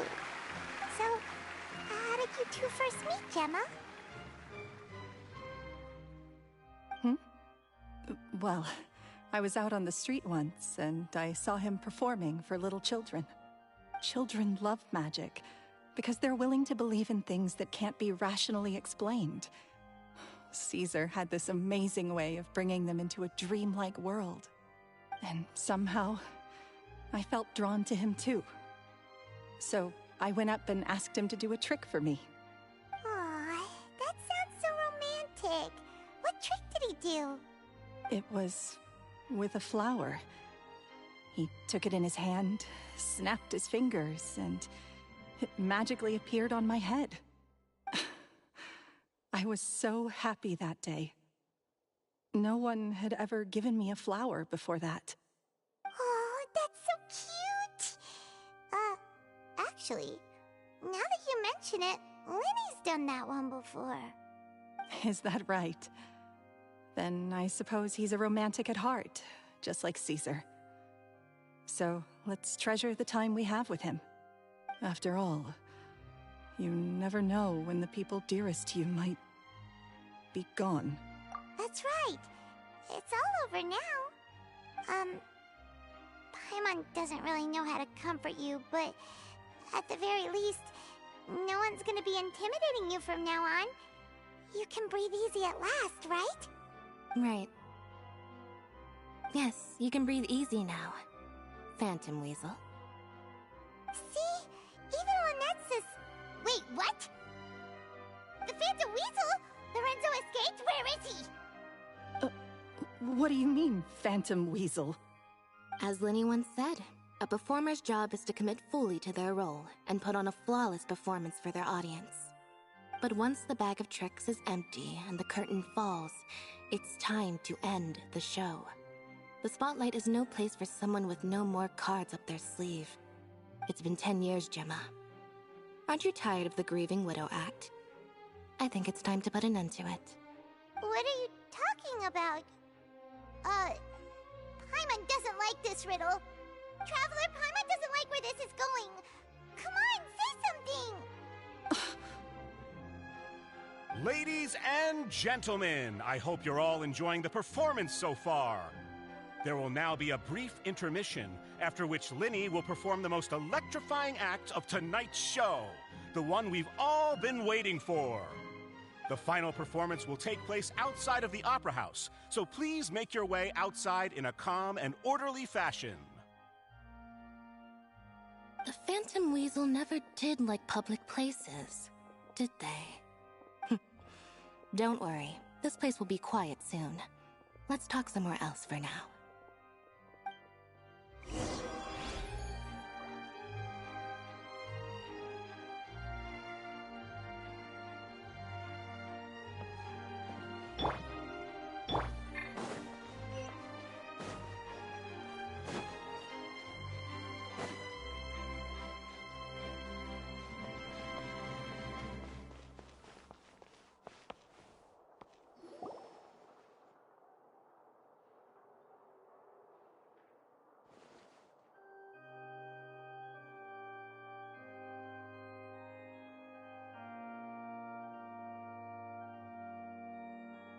Dear me, this is awkward, isn't it?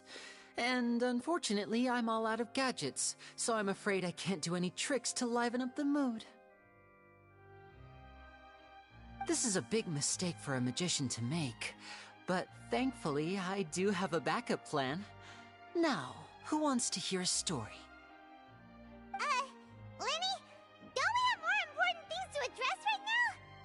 Lynette accused Gemma of being the real Phantom Weasel a moment ago. Oh, what the heck's going on? All in good time. Magicians are good at guessing what people are thinking. I know the questions you want to ask. And as it happens, the story I'm about to tell might answer a few of them. Really? Well then, let's hear it! Paimon's dying of curiosity here! Let's go back to the very beginning. A decade ago, when the Phantom Weasel was terrorizing the court of Fontaine. She never missed a target, never left a trace, and no treasure was safe from her thieving hands. But as her infamy grew, so did the readiness of the police, and her opportunities to act became ever fewer. Every day, she ran the risk of being exposed for who she was. Of course, she could not simply take this lying down, and before long, she found her ticket to freedom. She would create a scapegoat, a false weasel to close the chapter on her behalf. After weighing her options, she set her sights on a renowned magician, Caesar. After all, magic and theft shared enough similarities for people to buy the story when the truth came out. So then what? Being the master deceiver she was, the weasel easily earned Caesar's trust. Now all that remained was to frame him for her countless crimes. But as she was considering how to make her move, she noticed Caesar's aggrieved pupil, and a new thought entered her mind. Maybe I don't need to get my hands dirty after all. At her encouragement, Lorenzo tampered with Caesar's magic box, causing him to fall to his death. Afterwards, Lorenzo seized his master's property, and the weasel set about tarnishing Caesar's reputation. Two co-conspirators committed the perfect crime.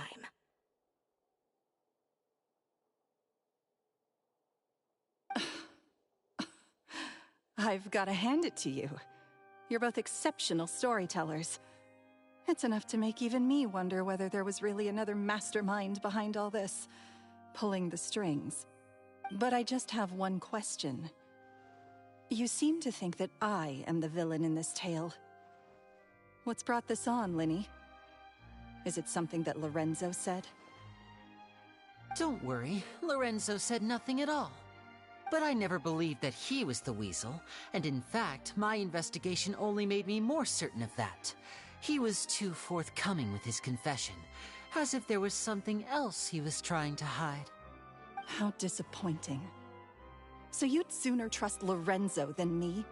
Even without a shred of evidence? A magician is an expert at playing the audience to get the result they want. And I have no doubt that you, Gemma, are equally talented in this regard. With a little help from Lorenzo, you put on a very convincing performance. The lovesick fiancé, whose devotion to her betrothed is unshakable, even under threats of violence. Caesar was maligned and hated by all for 10 years, but you? Everyone sympathized with your plight. Who would suspect for 1 second that the lovely young lady always seen weeping in front of Caesar's grave was actually the mastermind behind his demise? No, not that poor lady. Perish the thought.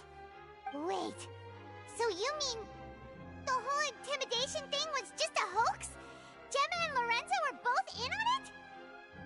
But why would Lorenzo agree to that? And why didn't he sell her out even at the end instead of admitting to being the weasel himself? Yes, why indeed? Maybe Gemma herself could enlighten us on that question. Well, Linny, if you're so confident in your version of events, then I think the answer should be obvious. Having killed Caesar with his own hands, Lorenzo was plagued by overwhelming guilt. Revealing the Phantom Weasel's true identity would serve no purpose. But if the Weasel remained free, then she could take care of Lorenzo's loved ones. An excellent answer, though sadly a little dull. Is that right? Well, don't let me bore you. If you'd care to change the topic to something more interesting, I'd be much obliged. As a matter of fact, there's one thing I'd really like to understand. Why would the real Weasel have targeted things that only have value to other people? Could you shed any light on that? Of course. After all, we're just telling stories here, aren't we? If I had to guess, I would say that the real Weasel must have had a terrible childhood. Left to fend for herself after her parents died young. Betrayed, scorned, beaten. She'd scrounge waste paper from garbage bins to draw on, using twigs and dirt for lack of ink and pen. She'd sew ugly rag dolls from whatever scrap material she could get her hands on. This was her only source of happiness in life. But it was all she needed, and she was content. Until the world decided that even this was too good for her. Once again, she was betrayed. And this time, everything was taken from her. She felt like life was a mire. This was a fate too cruel for anyone to bear. Her pain became a breeding ground for dark thoughts. Thoughts which festered and grew into a twisted solution to her troubles. I detest the happiness of others, in all its forms alike. I will rob them of everything they hold to be good and true, and it will fill the void in my soul. That's some pretty heavy stuff. Now it all makes sense. Does this story satisfy you, Linny? Yes, it is quite to my tastes. Thank you for helping to clear up my confusion. Huh. That's right! What drove you to write that letter, Gemma? What were you trying to achieve there? Because without that, none of this would have ever come to light. She didn't write the letter. After 10 long years, I'd hoped that the Phantom Weasel would be consigned to the history books by now. But it seems like someone still wasn't ready to let her finally be at peace. Linny. Or should I call you the Phantom Copycat now? You were the one who posted that letter outside the Opera House. But why?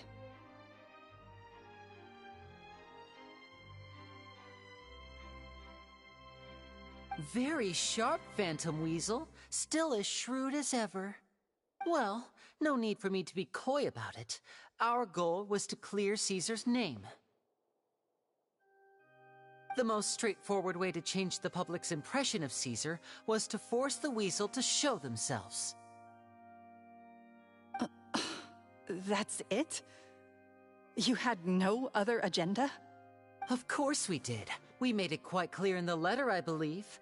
I shall take from you that which you hold most dear, just as you did to me 10 years ago. 10 years ago? You mean Caesar's death? You met him? Wait. Oh, I get it. You were those two obnoxious kids. It's been so long, and you're all grown up now. I didn't recognize you. He taught you magic back then, didn't he? For what, 10 days or something? And you went to all this trouble. Why? Because you feel like you still owe him something? We remember all our debts, however great or small. 10 years ago, Caesar's reputation was torn to shreds, and his legacy was thrown out. 10 years on, and no one cares what the truth is anymore. But we did not forget, and so we came to find you. And? What exactly did you take from me? I'm still standing, as you can see. Lorenzo has admitted to everything. I'm free. Free? Do you really think so? Caesar once told me that even though the world is filled with lies and falsehoods, we must find our own truth. I think that applies to you too. Truth can take many forms. Prized possessions with nostalgic value, fervent hopes and dreams, and irreplaceable people. Life took many things from you, and those wounds never healed. When they ached unbearably in the dead of night, stealing became your way of numbing the pain. What are you trying to say? I'm saying that for the last 10 years, you've been living a rather uneventful life. Perhaps that's because you found something other than a life of crime to fill the hole? Back to Lorenzo for a second. He murdered his own master, played along with your act, and took pains to make sure any suspicion would be directed towards him. But what did he have to gain from all that? He knew who you were and the things you'd done, and despite that, he was willing to give everything up for your sake. He's the reason that you haven't felt the compulsion to steal in all these years. You're more than just accomplices in murder. You're the only real friends each other has. So I think you know, deep down, that he is the only truth you have in your life. But that truth is gone now, and I guarantee you, you'll never see it again. Congratulations on your freedom, Gemma. Your freedom will cost you dearly. From now on, you'll be all alone in a world full of lies and falsehoods. I do hope you'll be able to bear it. You've still got a long life ahead of you after all. Gather round, one and all. The time has now come for the amazing Linny to perform his final act in tonight's show. I'm sure you're all wondering what he has planned for the grand finale. Well, wonder no more, for the answer is a death-defying high-altitude escape. A high-altitude escape? I'm sure you all remember the magician Caesar. This was the very trick that led to his fatal fall, after which he was dubbed the Phantom Weasel. But we have now learned that Caesar was wrongly accused, and that the real Weasel has now confessed to their crimes. Guess that's my cue to leave. Whew. I've been practicing this one for ages now, but I'm still a little nervous. Traveler, Paimon, I hope you enjoy the rest of the show. There may be a lot of people watching tonight, but you alone are my true witnesses.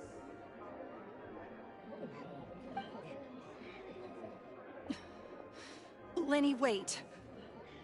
You two hid a lot from Caesar. He went to his grave without ever knowing your secrets. So what about now?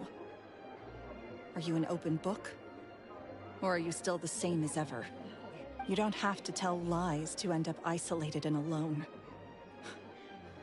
One day, you'll end up exactly where I am today. Maybe then you'll finally understand. You're wrong. I'm nothing like you.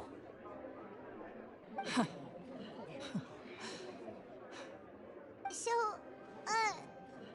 what are we, doing now? Like Linny said, when you're ready, let's head outside and watch the show.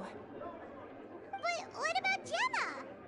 She'll figure out what's best for her soon enough. Oh, and if you'd like to see Linny after the show, you know where he'll be. The usual haunt.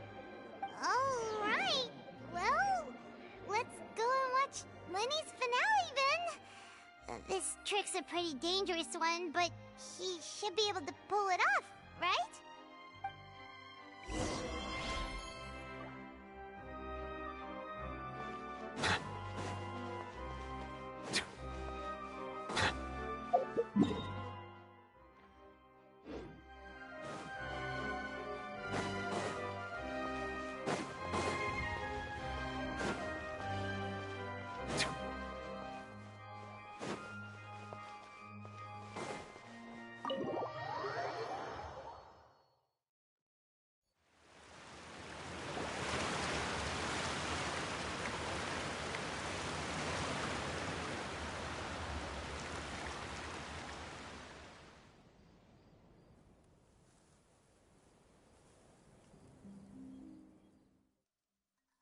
Magic should be mysterious, surprising, and defy logic. Magic is hard work. Every single movement has to be practiced thousands of times. It's alright. We're used to that.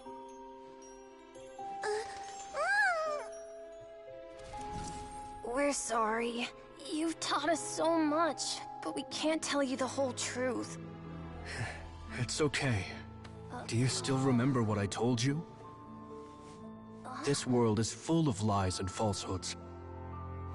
I only hope that one day, you can find your own truth.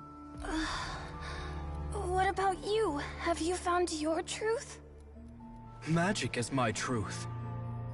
I want to perform a magic trick so great that people will always think of me when they talk about it. For a magician, what greater honor could there be? Look! Behold! Linny is sealed inside the box. Will he manage to escape? 10 years ago, Caesar attempted this very trick, and it was at this precise moment that...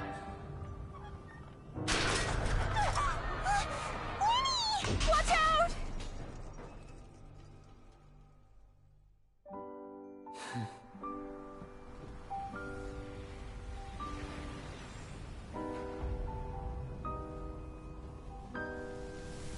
Mysterious. Surprising. And logic-defying. Isn't that right? This honor belongs to you, Caesar.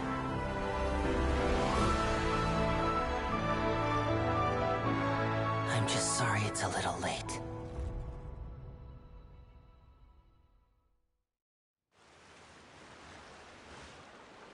Did you see that? 1 minute he was falling, and the next, he turned into flowers. How could he possibly have done that? How mysterious. I didn't blink once. He just vanished, right in front of my eyes.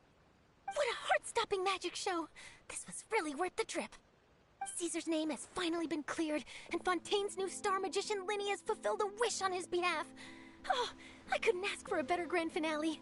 It will make a great headline for the Steambird tomorrow, even if I do say so myself. Looks like everyone really loved Linny's grand finale. Paimon doesn't see Linny anywhere. Where'd he go? Oh, Lynette said he'd be waiting for us at the usual haunt. But, where is that? Oh, You mean the one where Caesar's buried? Yeah, that's probably it. This whole magic show kinda seemed like Lenny's way of saying goodbye to Caesar. So it makes sense that that's where he'd be afterward. Alright, let's go look for him there.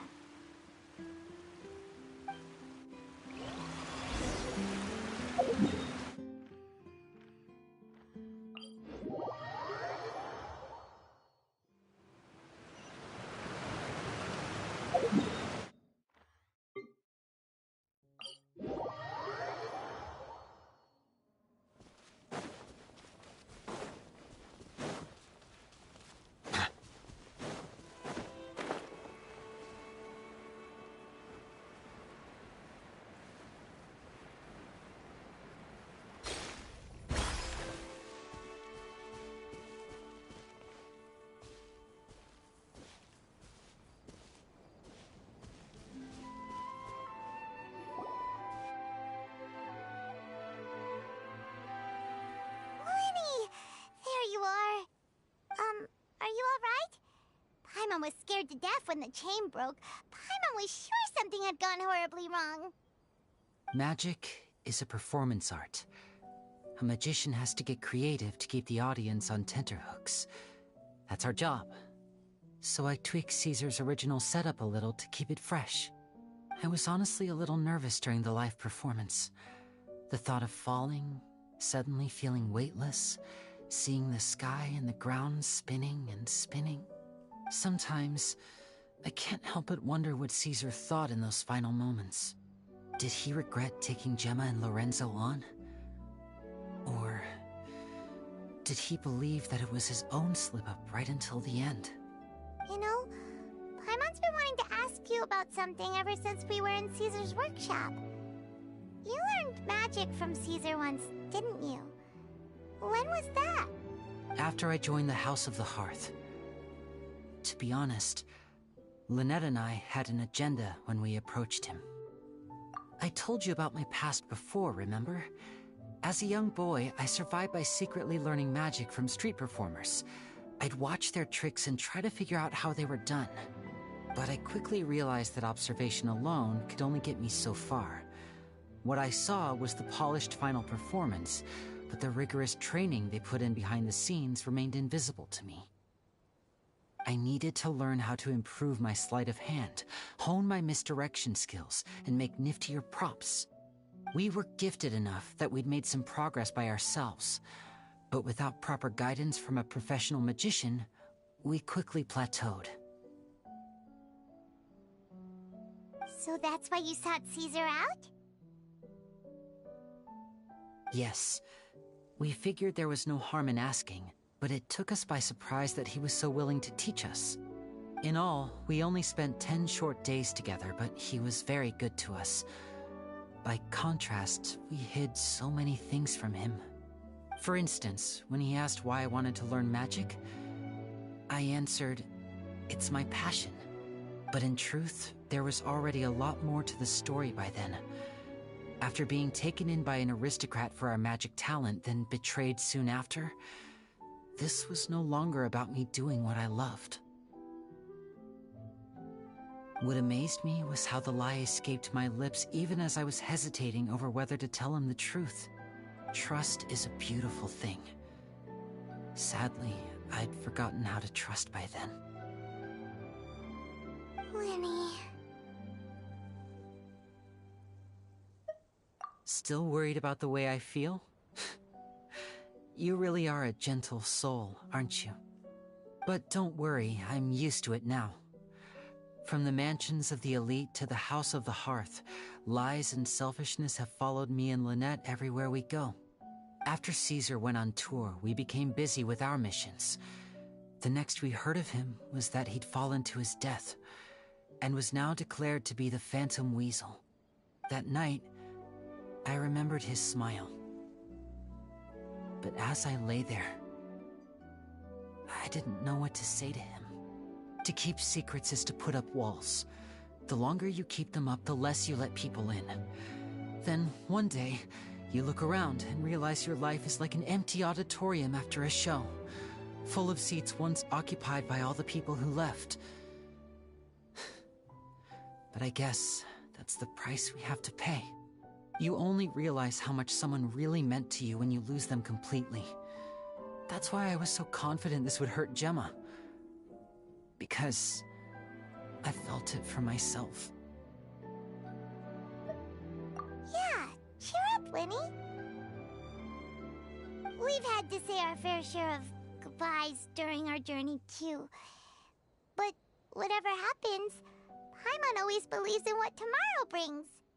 Delicious food, fun toys, and the Traveler by my side. Paimon just needs to focus on things like this, and all the unhappy stuff goes right out the window. You know, Traveler, doesn't that kind of make you Paimon's truth? Exactly. It's the same for me and Lynette. We are the truest thing each other has in the world, and nothing can replace that. Life has taken plenty from us, like it did from Gemma. But at least it left us with each other. That's what gave us the strength to get through the darkest days. That's why the darkness never consumed me, and why it never will. Maybe we live in the shadows too, but we remember every precious ray of light that shines through. All right, time to lighten this conversation up a little. What did you think of the show tonight? Were you happy with it? It was amazing! Paimon just wishes we hadn't been so distracted with the Gemma situation. We spent most of our time in the Opera House just talking and pretty much missed the entire first half of the show. Winnie, could you do just one more trick for us? Whoa, that's a bit of a tall order, I'm afraid. The show's just finished, so my sleeves are decidedly card-free right now. Aw, come on! Surely you can think of something. The Winnie Paimon knows can do anything if he puts his mind to it. Oh, all right then. I'll give it a go, but only because it's you. Watch closely. I have a flower in my hand. You liar! There's nothing in your hand! We ain't going along with this! Huh? My goodness, you're right. But I could have sworn I brought one here with me. Okay, try this. Count down with me. 3, 2, 1. 3, 2, 1. Now, have another look around. Maybe the flowers appeared somewhere else. Really? Let's see. Wow, there it is! Oh, this is a different flower from the last time, right? This one's called, oh yeah, a rainbow rose. But more importantly, Paimon has to know how the trick is done. Please, Linny, pretty please! Well, if you want to learn magic, you'll have to start by addressing me as teacher. Ugh. Fine. Please, teacher, please! Since you asked so nicely, I'll share one little tip with you. Namely, the student of magic cannot solely rely on others being prepared to reveal their secrets. You have to observe, think, and find the answers for yourself. Is that it? Look at the time. We shouldn't linger here too long. Thanks again for coming to see my show. I bid you both good night. I look forward to seeing you again. All right, fine. See ya. Shall we head back down too? Oh, Paimon can't wait to read The Steambird tomorrow. Paimon bets Linny and Caesar will be plastered all over it. Let's head to the Steambird's offices tomorrow morning and see what we can find out.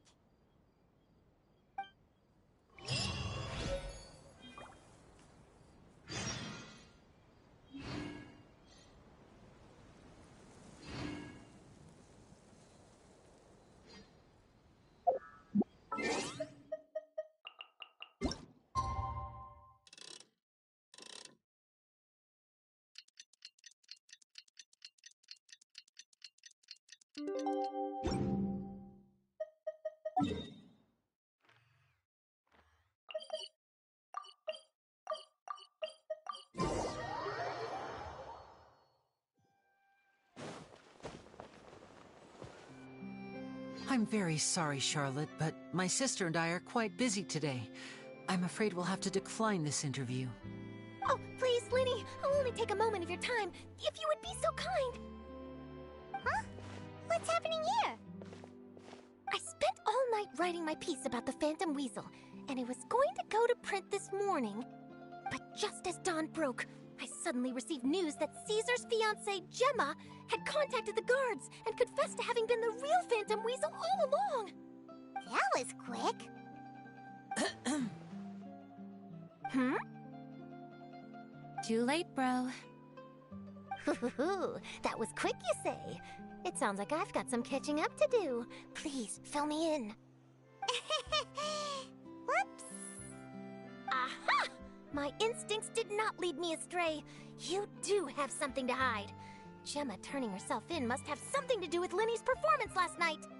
Maybe watching my high-altitude escape trick reminded her of a better time with Caesar, and she could no longer ignore the voice of her conscience. Huh. Okay, then. Wait, no, there must be more to it. If that's all it took for her to have a change of heart, how did it take her 10 whole years? Well...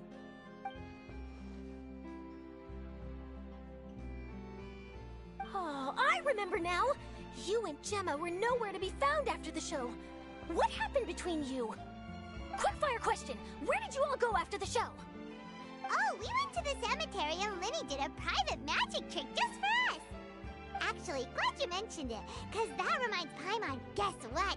Linny started using rainbow roses in his tricks. What? I don't recall ever having received a rainbow rose from you myself. Is this supposed to mean that they're more important to you than your own sister? No, I just, What now? Oh, did Paimon say something wrong again? This is getting pretty awkward. What do we do, Traveler? Seems like this interview wasn't meant to be. Well, never mind. There's always next time. Forgive my persistence, but when there's explosive news waiting to be found, I can't turn away. The news about Gemma has already made waves, and I'll stop at nothing to get to the bottom of it all. Apparently, one of the things she said to the guards was that her final wish is to see Lorenzo one last time. There's clearly a web of complicated relationships there. Can't blame me for being curious. All right, I guess I'll leave you to continue the rest of your conversation in peace. Bye for now.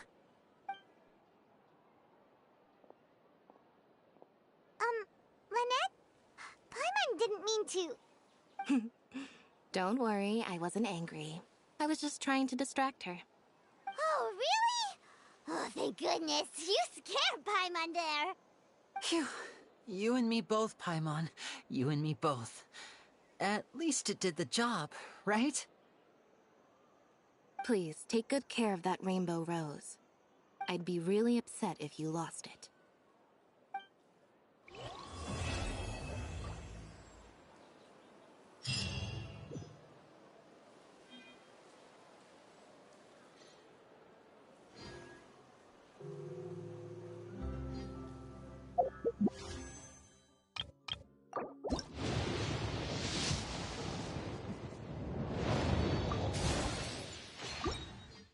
Melusines are beautiful creatures. They are...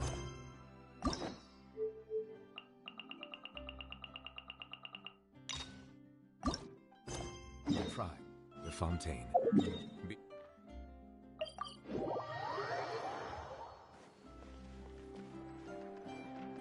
Catherine, it's us. Got any new commissions? Specifically one with a huge Moor attack, perhaps?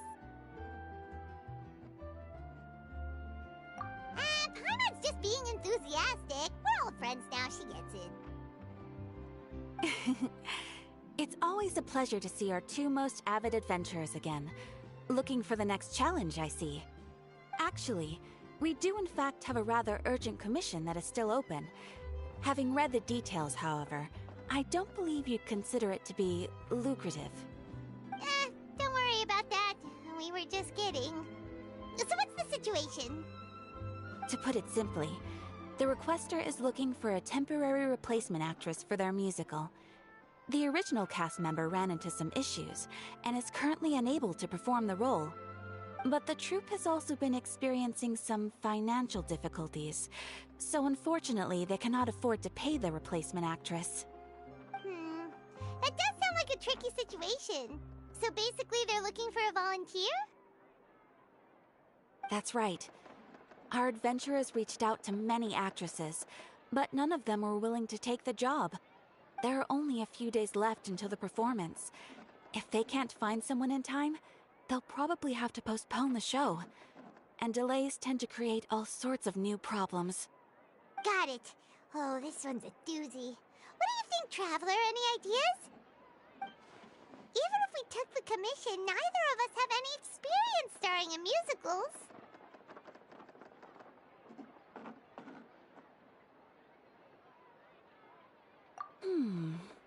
If you're interested in helping, why not start by having a chat with the requester?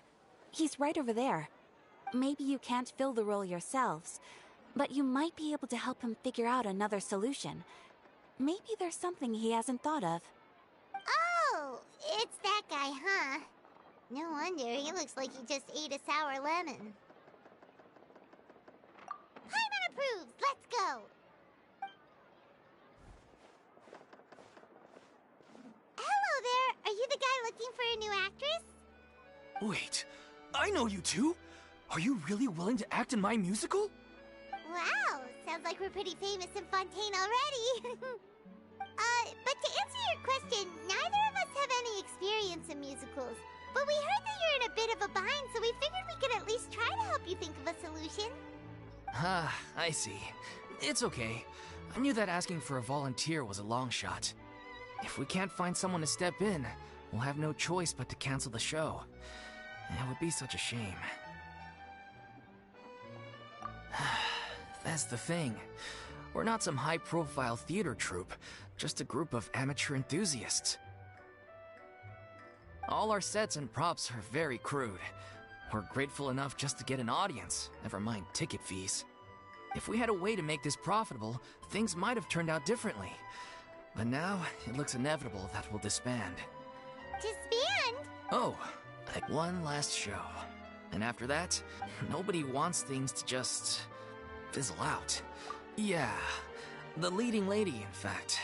She's been dealing with a chronic illness ever since the show just won't be the same without her. But for— Got it! We have a clearer picture now. What if we sponsored the show? Please, there's no need to go that far. I wouldn't feel right asking such a huge favor. And I can't promise that we'd ever be able to pay you back. Good point. We should find someone who will put on the best performance possible. Oh, wait! What about... you know who? That's how you know we're the best of partners. She's really good at performing, and she was once super popular with the crowd. Performing in a musical should be a piece of cake for her. Who are you thinking of? Sounds like someone famous. Her? You're... That was a joke, right? Nope. Paimon doesn't actually know if she's performed on stage before, but Paimon's pretty confident that she'd be really good at it. You're not wrong there. She has actually performed in a number of big-name shows before. But even if she's no longer the Hydro Archon, it's not like she's suddenly a commoner. She's still an idol to many people in Fontaine, including myself. I just think Lady Farina might feel a bit out of place in an amateur troupe like ours. Well, yes, but...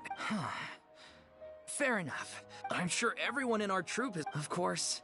No point in stressing about that. Besides, things are different now. There's no reason for her to be all high and mighty anymore. Thank you for your help. Wait, where does Farina actually live nowadays? She used to live in luxury at the Palais Mermonia, but she's, moved out, right? As it happens, I have her current address here. I can provide it to you. Ooh! When did you get here? I came over when things were starting to sound more promising. I thought I should be at the ready in case my assistance is needed. It is my duty to support commissioners in any way I can. Thank you, ma'am. Thank you so much. Well, now that we've got the address, we'll go find Farina. Back in a jiffy.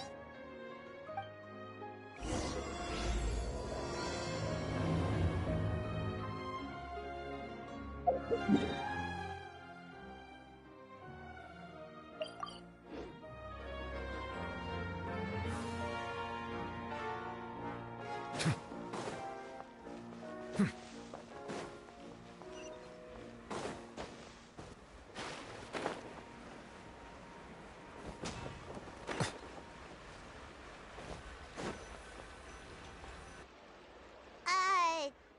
Catherine really give us the right address? She lives here?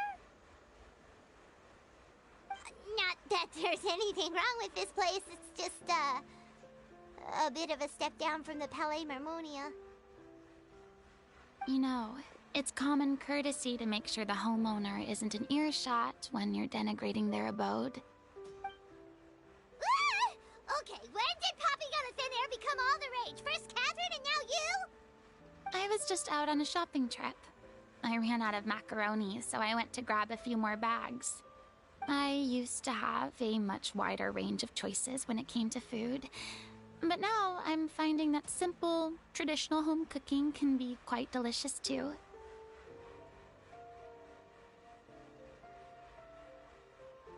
Not at all. As long as you have different kinds of sauces in, you can have macaroni and tomato sauce one week, macaroni and bolognese the next.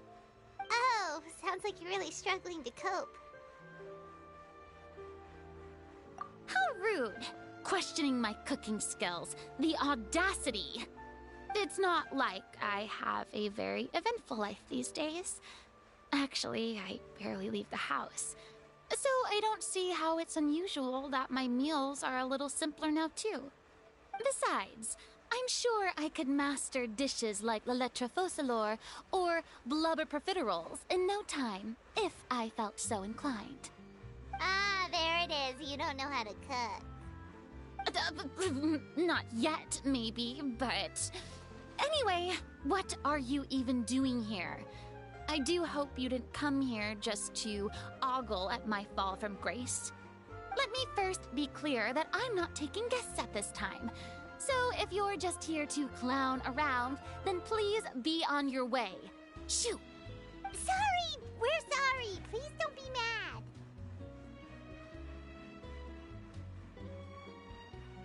Yeah, exactly! What the Traveler said! Paimon wasn't trying to make fun of you. Hang on a sec, you weren't exactly holding back either. My help? Well, maybe you're forgetting that I'm no longer the mighty Hydro Archon. I don't even have a vision, you know. Don't worry, it's nothing that serious. It's just very specific, and you're the one with the power to help! Oh? Well, if that's the case, then fine. I'll spare you the lecture about your attitude just now. So tell me, what specifically makes this matter so specific? Ah, I see. I knew you couldn't have come all this way just to amuse yourselves at my expense. After all, I was once the brightest star in all of Fontaine, well-versed in all the various performing arts. A mere musical is well within my capabilities. But given the present circumstances, I'm afraid I must regretfully decline your casting request. How come? It sounds like this would be a breeze for you. True, but I have made a decision to retire from the stage. Although I am no longer required to play the role of the Hydro Archon, the time I spent inhabiting that character has left an indelible mark on me. Centuries of pretending to be a different person changes you completely. I'm not the same person I once was. Of course, that can't be undone now. It's too late, and I have no intention of reinventing myself all over again. But at least I can say that I no longer desire to play any new roles. Paimon can understand, but this is just a one-off part to fill in for someone who's sick. Surely that's okay. Whether it's a one-off or not, it's a boundary that I've committed to no longer cross. If I make an exception to the rule now, I'm just leaving a back door for myself, which would be the same as not having a boundary in the first place. So I'm not not going to perform, and that is that. Okay, guess there's no convincing you. Well, is there anything else we can do to help out the troupe? Otherwise, they'll just have to disband without any fanfare. Do you know any other actors who might be interested in the role? Nope. Short and to the point, okay. I've never been great at maintaining relationships. Besides, anyone I've ever worked with probably couldn't wait to get rid of me. Since I'm just an ordinary person now, they'll probably just laugh in my face if I go asking them for help. True, but I mean, could you even blame them? I show up out of the blue, begging and groveling for their help with a show they won't even get paid for? Ooh, no way. I'm dying from embarrassment just thinking about it. Nope, not happening. Well, is there anything else we can do? This performance really means a lot to the guy we're working for. Have I not made myself clear? You're barking up the wrong tree. I don't want this job, nor do I know of anyone else who would. Sorry. I didn't mean for that to sound so harsh. I wish I could help, really. But if I thought I had the answer to this problem, I would have said so by now. It's all right, Farina. Paimon just wanted to make sure we tried everything. Oh, everyone in the troupe will be so disappointed.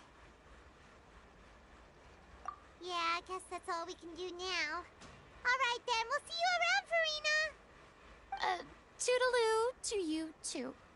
I'm going home to take a rest now.